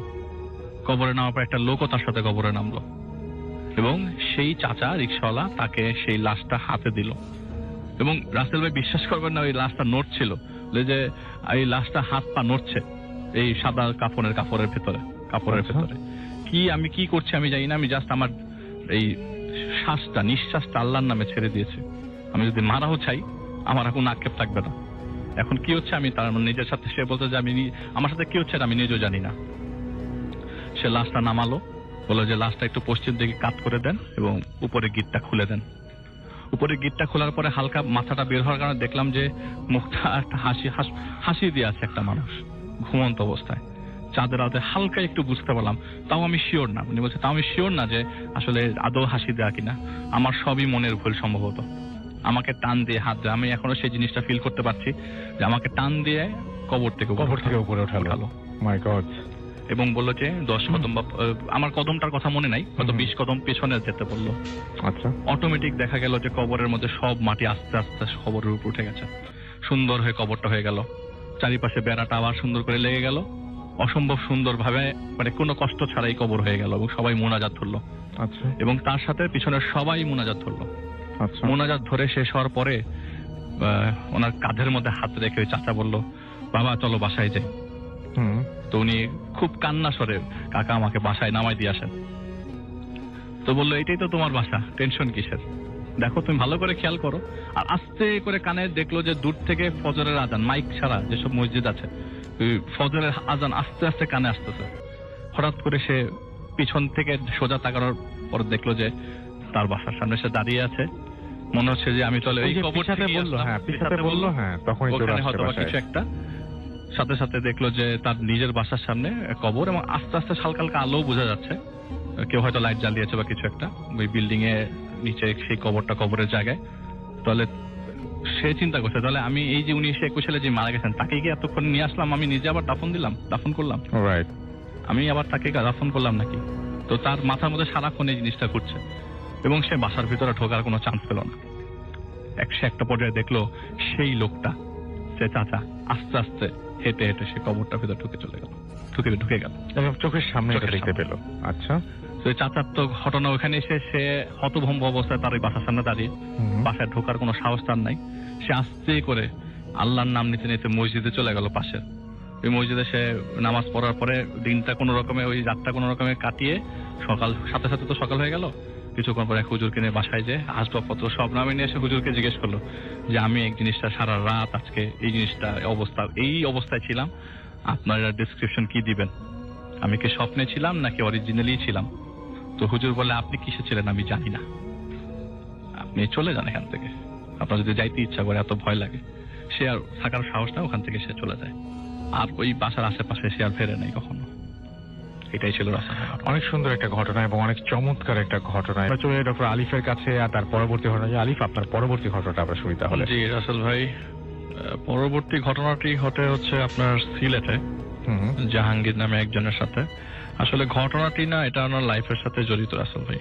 তো তার একটি ছোট্ট পরিবার আর কি, তার ওয়াইফ আর তার একটা ছেলে ছিল 1 বছর 3 মাস বয়স।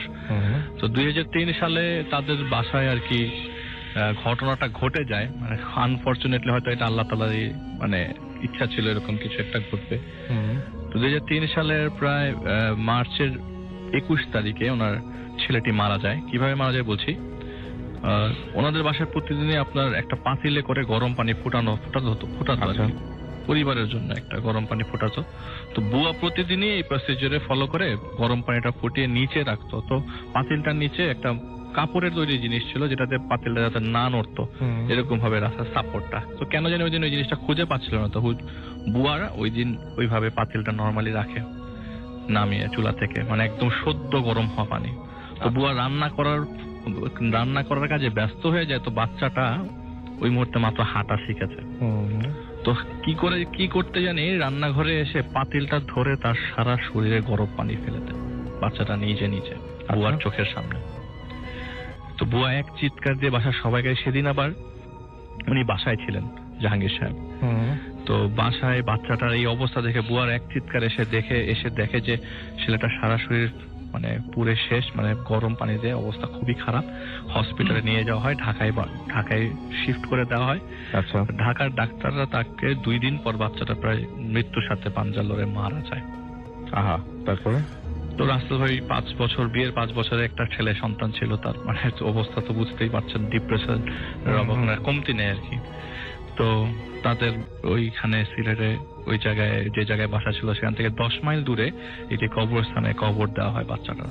আচ্ছা, তো প্রথম 1 সপ্তাহ রাসেল ভাই কোনো সমস্যা ছাড়াই উনি ছিলেন। 1 সপ্তাহ পরে রাতের বেলা ঘুম ভাঙতে থাকে। আর কারণটা কি? হঠাৎ করে ঘুম ভাঙতে থাকে। কারণটা হচ্ছে তার রাতে ঘুমানোর পরে গভীর রাত হলেই তার এই জিনিসটা স্বপ্নে আসে যে সে একটি রক্তের মাঝখানে সাঁতরাচ্ছে, অনেক রক্ত। এটা সে স্বপ্নের মতো দেখতে থাকে। হঠাৎ যখন সে ডুবে যায় তখনই ঘুম ভাঙে। আচ্ছা, যখনই সে ডুবতে থাকে, যখনই তার স্ট্রেংথ কমে যায় রক্তের ভেতর তার ঘুম ভেঙে যায়।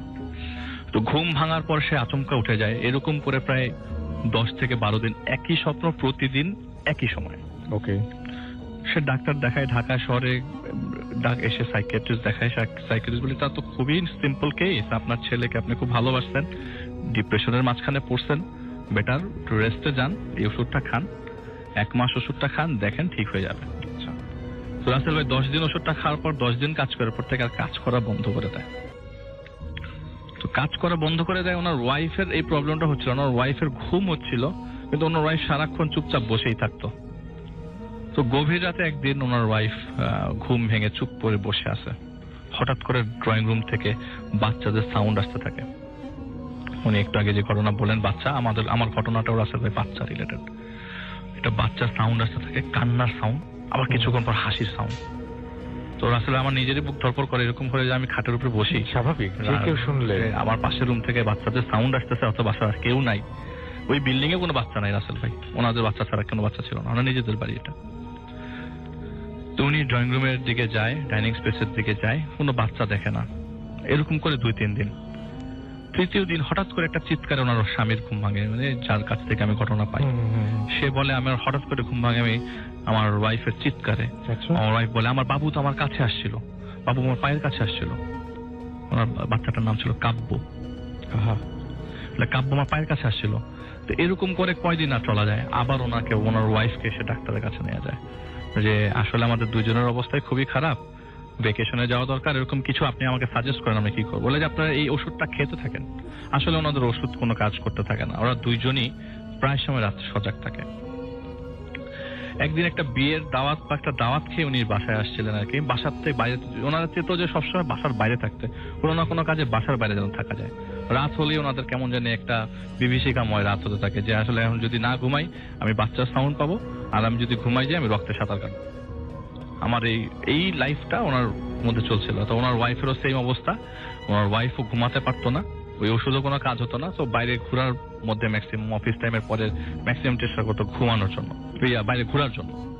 তো একদিন একটা দাওয়াত থেকে বাসায় আসার পরে ওনার ওয়াইফ চা বানাতে রান্নাঘরে চলে যায়। এটা কিন্তু রাসেল ভাই ওনার বাচ্চা মারার প্রায় 3-4 মাস পরের ঘটনা। চা বানাতে রান্নাঘরে যায়, উনি ওয়াশরুম থেকে ফেরত এসে দেখে যে ওনার রুমের দরজা জানালা সব বন্ধ, অথচ ওই সময় গরম ছিল, তো দরজা জানালা সব খোলা রেখেই উনি ওয়াশরুমে যায়। বাসায় যখন তারা ছিল না তখন জানালা টানালা বন্ধ করে গেছিল। তো যখন সে ওয়াশরুমে যায়, জানালা টানালা সব খুলে সে ওয়াশরুমে যায়, ওয়াশরুম থেকে ব্যাক করার পর দেখে সব বদ্ধ অবস্থা, এবং দরজার নিচ থেকে বাষ্প আকারে ধোঁয়া আসছে এবং পুরো রুমটা ধোঁয়ায় ভরে গেল। এমন ভ্যাপসা গরমে আস্তে আস্তে তার মনে হচ্ছে তার শরীরে ফোসকা পড়ে যাচ্ছে। অনেক জোরে জোরে দরজা, এই পাশে উনি ধাক্কাচ্ছে, ওই পাশে ওনার ওয়াইফ ধাক্কাচ্ছে, কেউ দরজা খুলছে না। ওনার মতে যে আল্লাহর রহমতে আমি কোনো কষ্ট ছাড়াই হঠাৎ করে দেখলাম যে বাতাস আসা শুরু করলো, হঠাৎ করে জানালা খুলে গেল। আমরা এরকম কেন ফিল করছি? আমরা 2 হাজবেন্ড ওয়াইফ, এরকম ফিল করার তো কথা না, রাইট? এরকম ভাবে ফিল করবোই বা কেন? আমরা তো এরকম কন্ডিশন, রাসেল ভাই ওনাদের শোনা মতো অনেকের বাচ্চা মারা গেছে বা কিছু, এরকম তো কারোর সাথে কখনো হয়নি, তাদের সাথে কেন হচ্ছে? সেটাই তো তারা জিনিসটা কোয়েশ্চেন, অনেক খোঁজাখুঁজির মাঝখানে রাসেল ভাই যে কাকে নিয়ে আসলে কে এটার সলিউশন দেবে, এরই মাঝখানে হঠাৎ করে ঘুম ভাঙে রাতের বেলা, গভীর রাত। সেদিন প্রচন্ড বৃষ্টি হয়। ঘুম ভাঙার পর তিনি দেখে যে তাদের বেডরুমের দরজাটা খোলা ছিল, ওই দরজা দিয়ে 2-3টা বাচ্চা তাদের রুমে ঢুকে।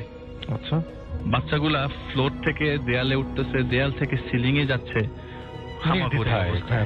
কোনো সমস্যা নাই, মানে খুব বাজে হাসি দিচ্ছে বাচ্চাগুলা। হঠাৎ করে একটা সময় তার একটা বাচ্চা তার খাট বেয়ে তার পা ধরে ধরে তার বুকের কাছে চলে আসে, যেরকমটা তার বাচ্চা করতো। তো তিনি ভয়ে, মানে সে ফিল করছে যে তার শরীরের উপরে কেউ আছে, সে ভয়ে লাইটটা জ্বালানোর সাথে সাথে দেখে যে তারই কাব্য তার বুকের উপরে কি সুন্দর হাসি দিয়ে আছে। তিনি ভয়ে তার ওয়াইফের হাত ধরে আবার জাগিয়ে ফেলে, আমার দেখো কি হচ্ছে। দেখো ওয়াইফ দেখে কোনো কিছু না, সবকিছু নর্মাল। উনি খুব ভয় পেয়ে যায়। পরে একজন হুজুরের সন্নিকটে যায় যে আমি এরকম ফিল করছি, আমার বাসায় প্রতিদিনই বাচ্চারা এরকম, বাচ্চাদের চিল্লাচিল্লি, বাচ্চারা কান্নাকাটি করে, হাঁটে, হামাগুড়ি দিচ্ছে, ফ্লোরে সিলিং এর উপরে উঠছে, এটা একটা সলিউশন বের করেন। তো হুজুর অনেকক্ষণ, আপনার রাসেল ভাই উনি একটা আয়না নিয়ে এসে অনেকক্ষণ ওই আয়নার মধ্যে একটা সরিষার তেল পরা যায়, মানে সরিষার তেল দিয়ে অনেকক্ষণ আয়নার মধ্যে আঙ্গুল ঘোরাতে ঘোরাতে এক পর্যায়ে বলে যে আপনি কি আপনার বাচ্চার খবর জিয়ারত করেন বা খবর করেছেন, কিছু দোয়া করেন বাচ্চার জন্য? তো উনি বলে যে বাচ্চার জন্য তো আমরা সবসময় দোয়া করি, আমার বাচ্চারা যেন আল্লাহ তাআলা তাকে, মানে তো মাসুম বাচ্চা, নিষ্পাপ বাচ্চা, তো জান্নাতেই আছে, মানে আল্লাহ তাআলার ইচ্ছা মত, মানে ইচ্ছায় আর কি। তো এটা তো কোনো সন্দেহ নাই, কিন্তু কথা হচ্ছে যে বাচ্চার জন্য তো দোয়া সবসময়, নামাজ আমি আর আমার ওয়াইফ পড়ি। বলে যে আপনি এক কাজ করেন তো, বাচ্চার কবরটা একটু দেখে আসেন। আচ্ছা। তো একদিন সকালবেলা অফিস শেষ করে প্রায় দুপুর 3-4টার দিকে তিনি কবরস্থানে যায়। তার বাসা থেকে যে বললাম 10 মাইল দূরে যে কবরস্থানে কবরস্থ করা হয়েছিল বাচ্চাটাকে, সে যে দেখে 2টা পা বের হয়ে আসে রাসেল ভাই কবর থেকে। আর নতুন কোনো কবর হয় নাই, 4-5 মাসে নতুন কোনো কবর হয় নাই।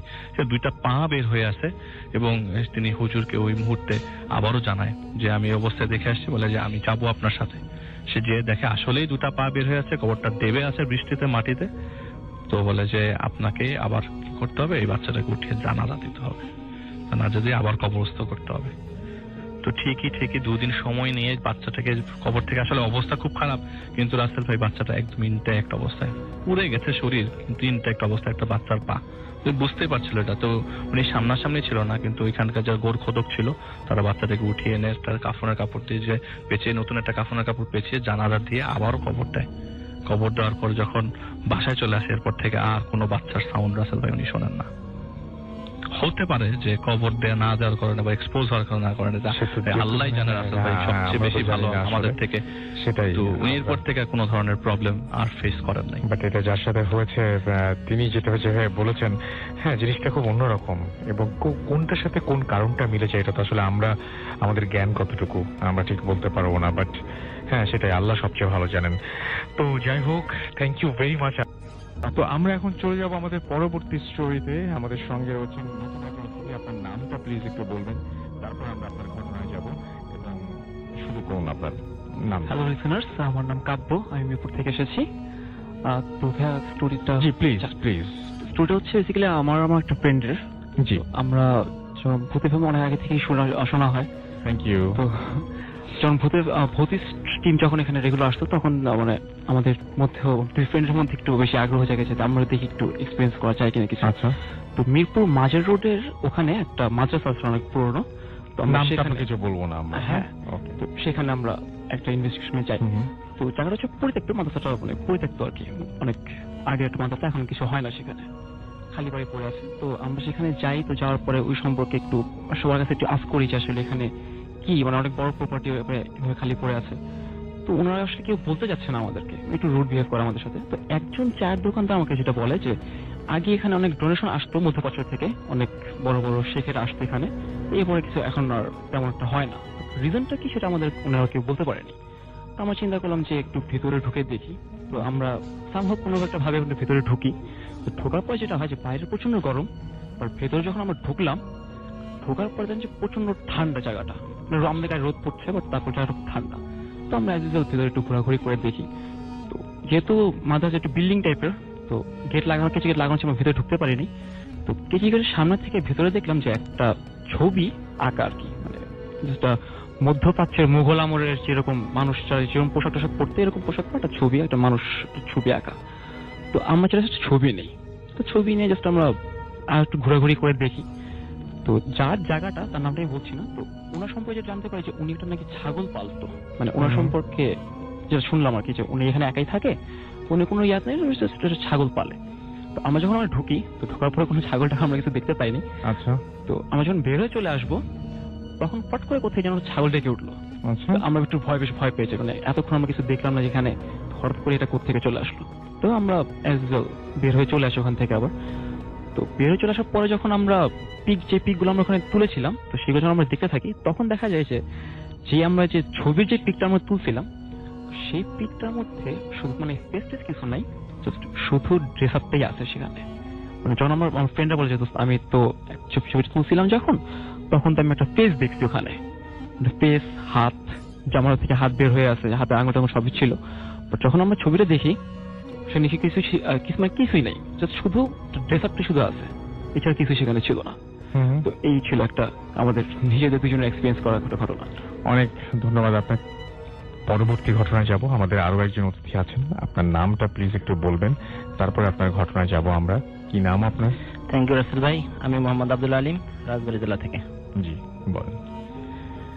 যে আমার ঘটনাটা, আমি একটা পাবলিকেশনের সাথে কাজ করি, সেই সুবাদে আমার ওই ভাইটার সাথে পরিচিত। তো ওনার নাম হচ্ছে বাবু ভাই। বাবু, বাড়িটা হচ্ছে ওনার রাজবাড়ী বানিয়াবহ এলাকাতে। তো উনি ঘটনাটা শেয়ার করেছিলেন একটা ড্রাইভার কেন্দ্রিক। তো বলে রাখি রাসেল ভাই, ওই ড্রাইভারটা হচ্ছে মাইক্রো ড্রাইভার ছিল, উনি ঢাকা থেকে লোক বিভিন্ন এলাকাতে নিতেন।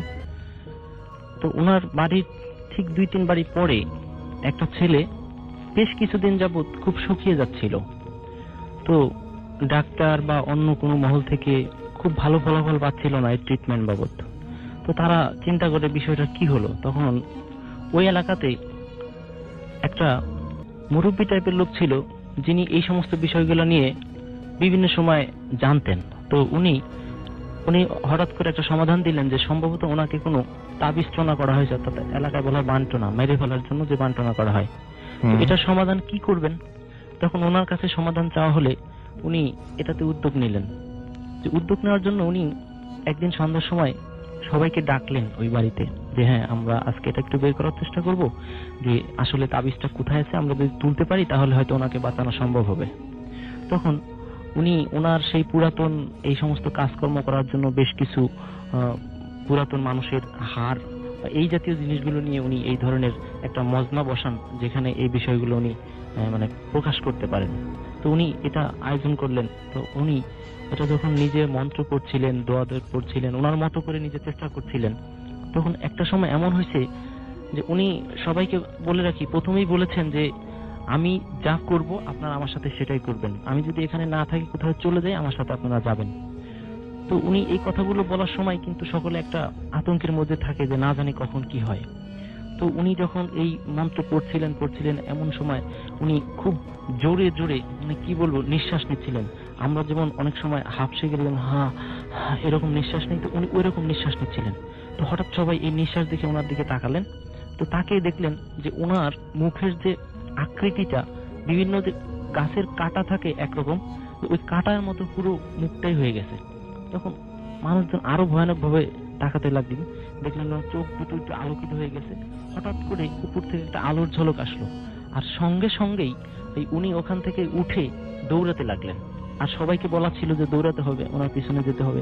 তখন সবাই ওনার পিছনে পিছনে দৌড়াতে লাগলেন। তো উনি ঠিক বাড়ি থেকে একটু দূরে একটা ঝোপঝাড় ছিল, ওই ঝাড়ের মধ্যে গিয়ে পড়লেন। পড়ার পরে উনি ওখান থেকে উঠে বললেন যে হ্যাঁ এই তাবিজটা এইখানেই গাড়া আছে। তো সবাই মিলে চেষ্টা করলেন ওখান থেকে তাবিজটা ওঠানোর জন্য, বেশ চেষ্টা করে পারলেন না। আর ওই ড্রাইভারটা ওখানে গিয়েছিলেন, তখন ওই ড্রাইভারটা নিজে উদ্যোগ দিলেন যে হ্যাঁ স্বর্ণ কাটা যেভাবে কাদা থেকে কাদাগুলোকে পানিতে ধুয়ে স্বর্ণ বের করে, তাহলে আমরা মনে হয় তাবিজটাকে এভাবে বের করতে পারবো। তখন ওই ড্রাইভারের উদ্যোগে এইভাবে কাজ করা হয়, কিছু মাটি ওখান থেকে সংগ্রহ করে ওই মাটির মধ্যে থেকে এইভাবে তাবিজটা বের করা হয়।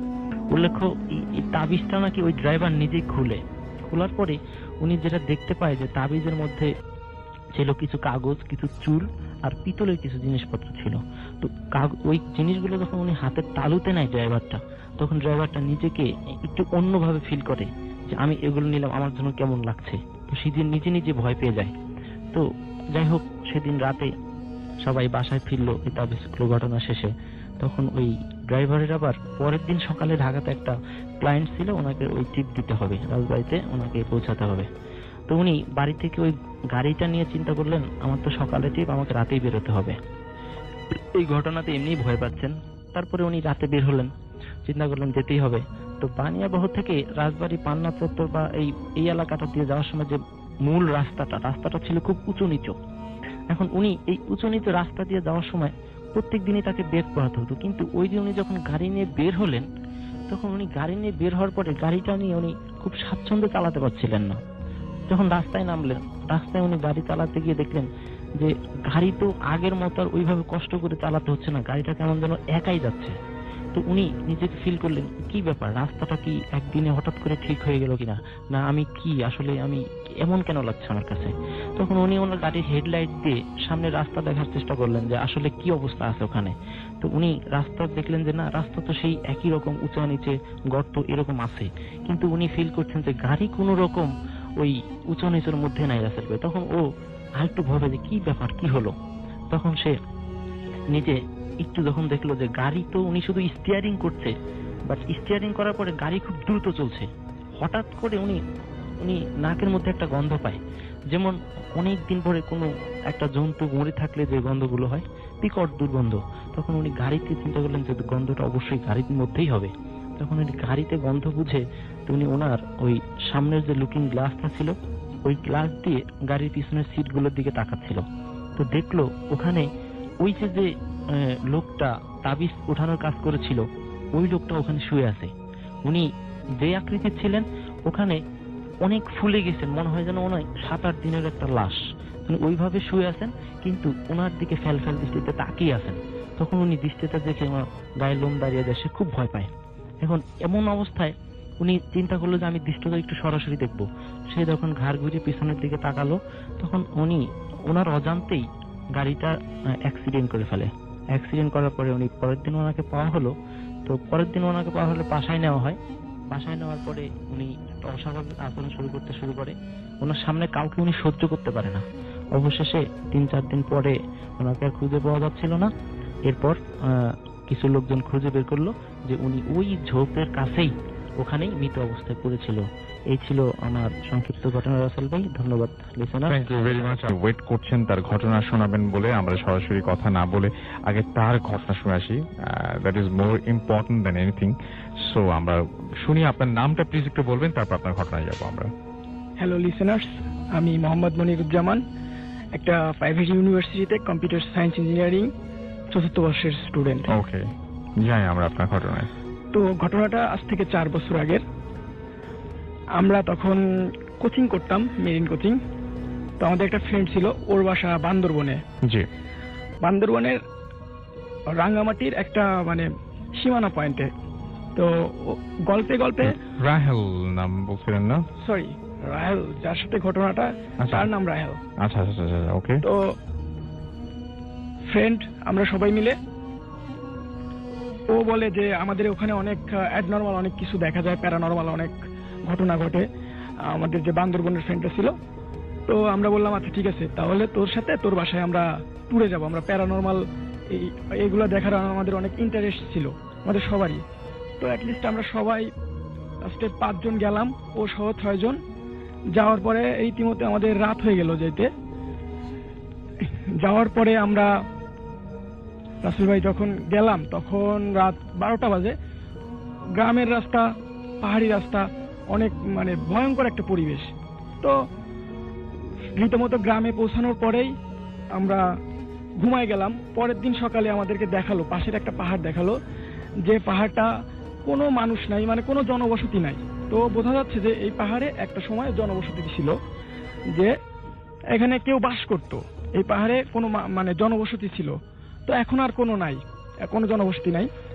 তো আমরা রীতিমতো রাত্রে 12টার দিকে, ওদের বাসাতে ছিল পাহাড়ের গায়ে ঘেঁষানো, মাথা করা। তো মাথার উপর থেকে দেখলাম যে পাশের পাহাড়টাতে মনে হচ্ছে যে অনেক মানুষ বাস করে, অনেক মানে একটা শহরের মতো, একটা গ্রামের মতো, মারমাপাড়া যেমন হয় এমন টাইপের আর কি। তো আমরা রীতিমতো ওই দিন রাত্রে গেলাম না, ভয় পাচ্ছিল সবাই যে কে আমাদের সাথে যাবে, আমরা তো পাহাড়ি রাস্তায় যাব না। পরের দিন আমাদের ওই ফ্রেন্ডের ভাই আসলো, উনি চিটাগাংয়ে ছিলেন, চিটাগাং থেকে আসলেন।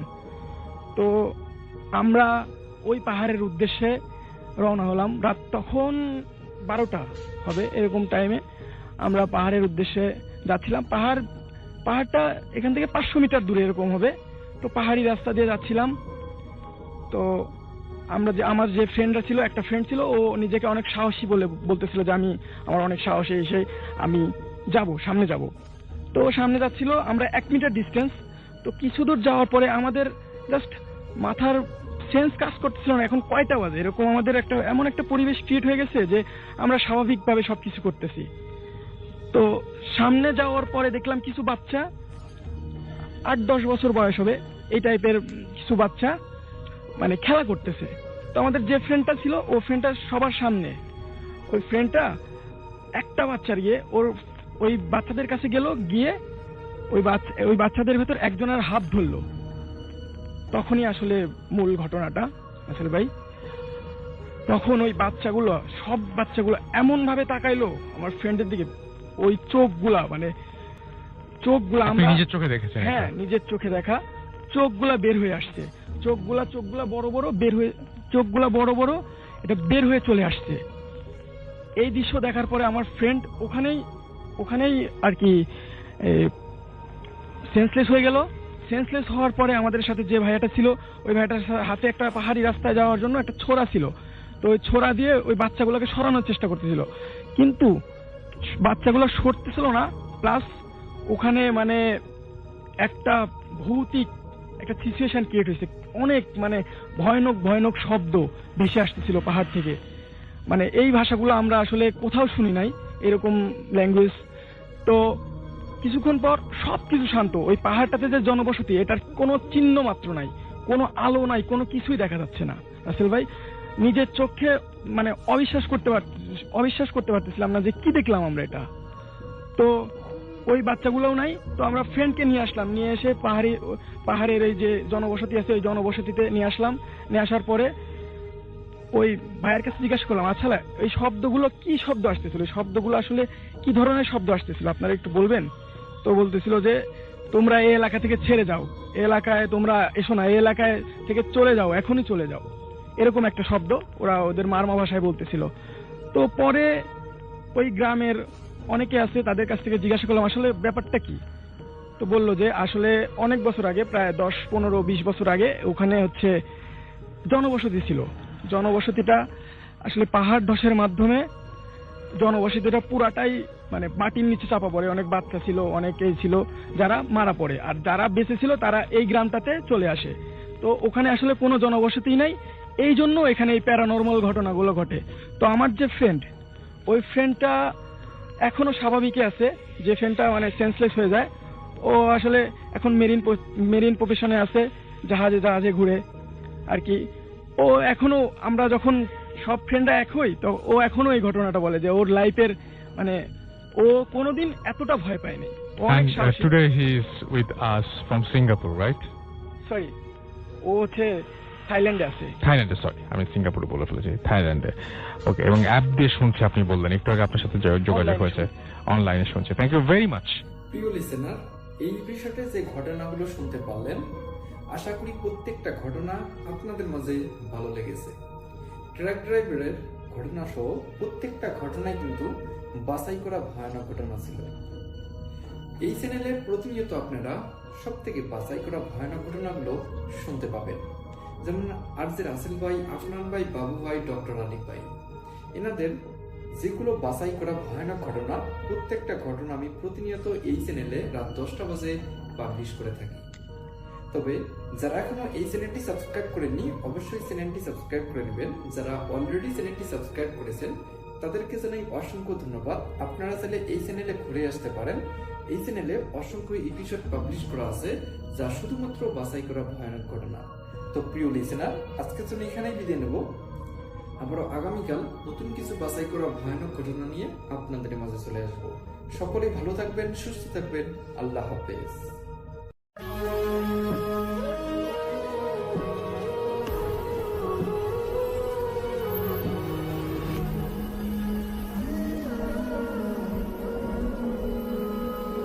আসসালামু আলাইকুম প্রিয় লিসেনার্স, আশা করছি আপনারা সবাই ভালো আছেন এবং ভালো তলে আছেন। প্রতিদিনের ন্যায় আজকেও চলে আসলাম নতুন একটি গল্পে। আশা করছি আজকের গল্পটি আপনাদের কাছে ভালো লাগবে।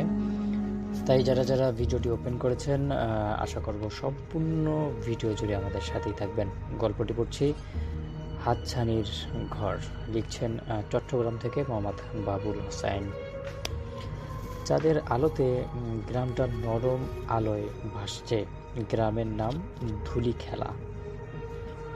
ধুলিখোলা। বহু পুরনো এই গ্রামে একটা ভাঙ্গা দোতলা বাড়ি আছে, যেটা সবাই হাতছানির ঘর নামে চেনে। কেউ সন্ধ্যার পর ওই বাড়ির সামনে দিয়ে হেঁটে যায় না, কারণ মানুষ বলে ওখানে মানে যখন তখন যে কোনো একটা আওয়াজ ভেসে আসে এবং অন্যরকম একটা মানে অনুভূতি হয় সেই বাড়িটার আশেপাশে। তাই সবাই চাইলেও সেই দোতলা বাড়ির আশেপাশে কেউ যায় না, বিশেষ করে সন্ধ্যাবেলায়। তো রাতের ট্রেন মিস করে ফিরছিলেন আরমান। শহর থেকে নিজ গ্রামে ফিরতে দেরি হয়ে গেছে। গ্রামের মানুষ সবাই 7টা-8টা নাগাদ ঘুমিয়ে যায়, তাই আরমান ফেরাটা অনেক একটা অস্বাভাবিক ব্যাপার হয়ে দাঁড়িয়েছে। সে হাতে তার মোবাইলের টর্চ আছে, কিন্তু আলোটা অনেকটা ঝাপসা। বুঝতে পারতেছে না কিভাবে এতটা পথ পাড়ি দেবে। অনেকক্ষণ অটো রিকশার জন্য অপেক্ষা করে আরও বেশি সময় পার হয়ে গেছে, কিন্তু কোনোভাবেই কোনো কিছু পাওয়া হয়নি। তারপর চিন্তা করলো যে আসলে পায়ে হেঁটেই বাড়ির দিকে রওনা দেওয়া মানে বেটার কাজ হবে, তাই আর দেরি না করে সে পায়ে হেঁটেই বাড়ির দিকে রওনা দেওয়া শুরু করলো। তো রাস্তার পাশেই সেই হাতছানির ঘরটা দেখতে পেল সে। ভিতরে এক ঝলক আলো দেখা গেল। সে ভাবল বাড়িটা হয়তো ফাঁকা, তাহলে আলো কোথা থেকে আসছে। কৌতূহল তাকে টানলো। টর্চ জ্বাললে দরজার হাত রাখলেই দরজাটা কক কক করে খুলে গেল। ভিতরের ঠান্ডা ভারী বাতাস, দেওয়ালে জাল, ভাঙা চেয়ার আর কোণে একটা পুরনো আয়না। আরমান টর্চটা আয়নার দিকে ধরতেই মনে হলো নিজের পিছনে একটা ছায়া তাকে লাগছে। ঘুরে তাকাতেই দেখলো কেউ নেই, কিন্তু আবার আয়নায় দেখলো একটা মেয়ে দাঁড়িয়ে আছে। সাদা পোশাক পরা, চুলগুলো এলোমেলো, মুখটা ঢেকে রেখেছে চুলগুলো দিয়ে। আরমান এমন একটা মানে দৃশ্য দেখেই চিৎকার করে উঠল এবং বলল, কে ওখানে? ওখানে কে? কিন্তু কোনো উত্তর পেল না, শুধু একটি মৃদু হাসি। খুব ধীরে ধীরে ঘরের ভিতর প্রতিধ্বনি হয়ে ফিরে আসলো। হঠাৎ জানলার কাছে কেউ ঠক করে টোক দিল। বাহিরে তাকাতেই দেখলো কেউ নেই, কিন্তু সেই টোক চলতে থাকলো ঘড়ির কাঁটার মতো ছন্দে ছন্দে। কিছুক্ষণ পর পর সেই আবার টোক টোক শব্দ করতে লাগলো। আইমান আসলে খুব একটা আতঙ্কের মধ্যে পড়ে গেল যে আসলে এরকম একটা অবস্থায় কোনো শব্দ নেই, কিন্তু মানে এরকম আওয়াজ শুনে সে ভীষণ ভয় পেয়ে গেল এবং তাড়াতাড়ি সেই ঘরটা থেকে বাইরে বেরিয়ে আসতে চাইলো। কিন্তু সে দেখলো দরজাটা অটোমেটিক বন্ধ হয়ে আছে। সে কোনোভাবেই বুঝতে পারতেছিল না যে এটা তার সঙ্গে কি হচ্ছে। তারপর যে অন্ধকারে কেউ তার হাতে হাত রাখলো, ঠান্ডা বরফের মতো হাত। সে চিৎকার করতে পারলো না, কণ্ঠ আটকে গেল। কানে শুধু একটা শব্দ ফিরে এসেছে, তুই তো বলেছিলি ফিরে আসবি, তাহলে এত দেরি করে কেন ফিরলি? এরকম একটা শব্দ করেই আসলে আরমান এমন একটা আতঙ্কের মধ্যে উঠলো, সে আসলে কিছুই বুঝতে পারলো না এবং তার পরক্ষণেই সে আর সেখানে মানে নিজেকে ঠিক রাখতে না পেরে অজ্ঞান হয়ে পড়ে গেল সেখানে।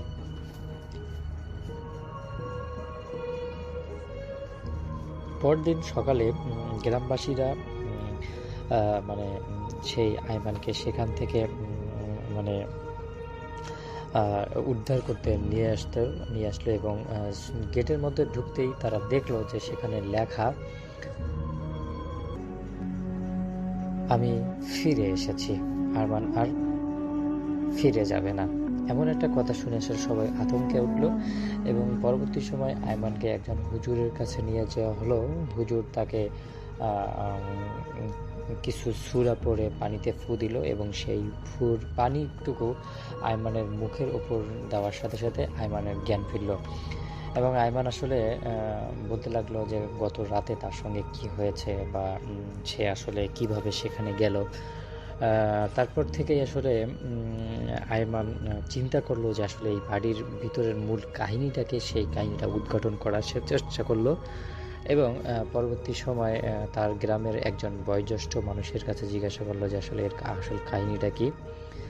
পরে সে জানতে পারলো যে এখানে একটা ফ্যামিলি ছিল, সেই ফ্যামিলিটা হঠাৎ করে একদিন রাতে উধাও হয়ে যায়। কারণ হিসেবে তারা বুঝতে পারে যে আসলে এখানে তারা দীর্ঘদিন ধরে থাকার ফলে কেউ তাদের উপর নজর রেখেছিল এবং সেটা তারা সহ্য করতে না পেরে হঠাৎ করে একদিন রাতে সেখান থেকে চলে যায়। তো যখন চলে যায় তখন এই বাড়িটা ফাঁকা হয়ে যায় এবং সেখানে একটা মেয়ে একদিন আশ্রয় নেওয়ার ফলে ভয়ের আতঙ্কে সে সেখানে আত্মহত্যা করে এবং তারপর থেকেই এই বাড়িটা এরকম একটা ভয়ঙ্কর রূপ ধারণ করে। তো দর্শক, আসলে আমাদের গল্পটি ছিল এতটুকুই। আমি আশা করছি আপনাদের কাছে আমাদের গল্পটি ভালো লেগেছে। যদি গল্পটি এতটুকু ভালো লেগে থাকে তাহলে কিন্তু অবশ্যই আমাদের আজকের এই ভিডিওটিতে লাইক করবেন, শেয়ার করবেন, কমেন্ট করবেন এবং যদি এখন পর্যন্ত আমাদের চ্যানেলটিকে সাবস্ক্রাইব করে না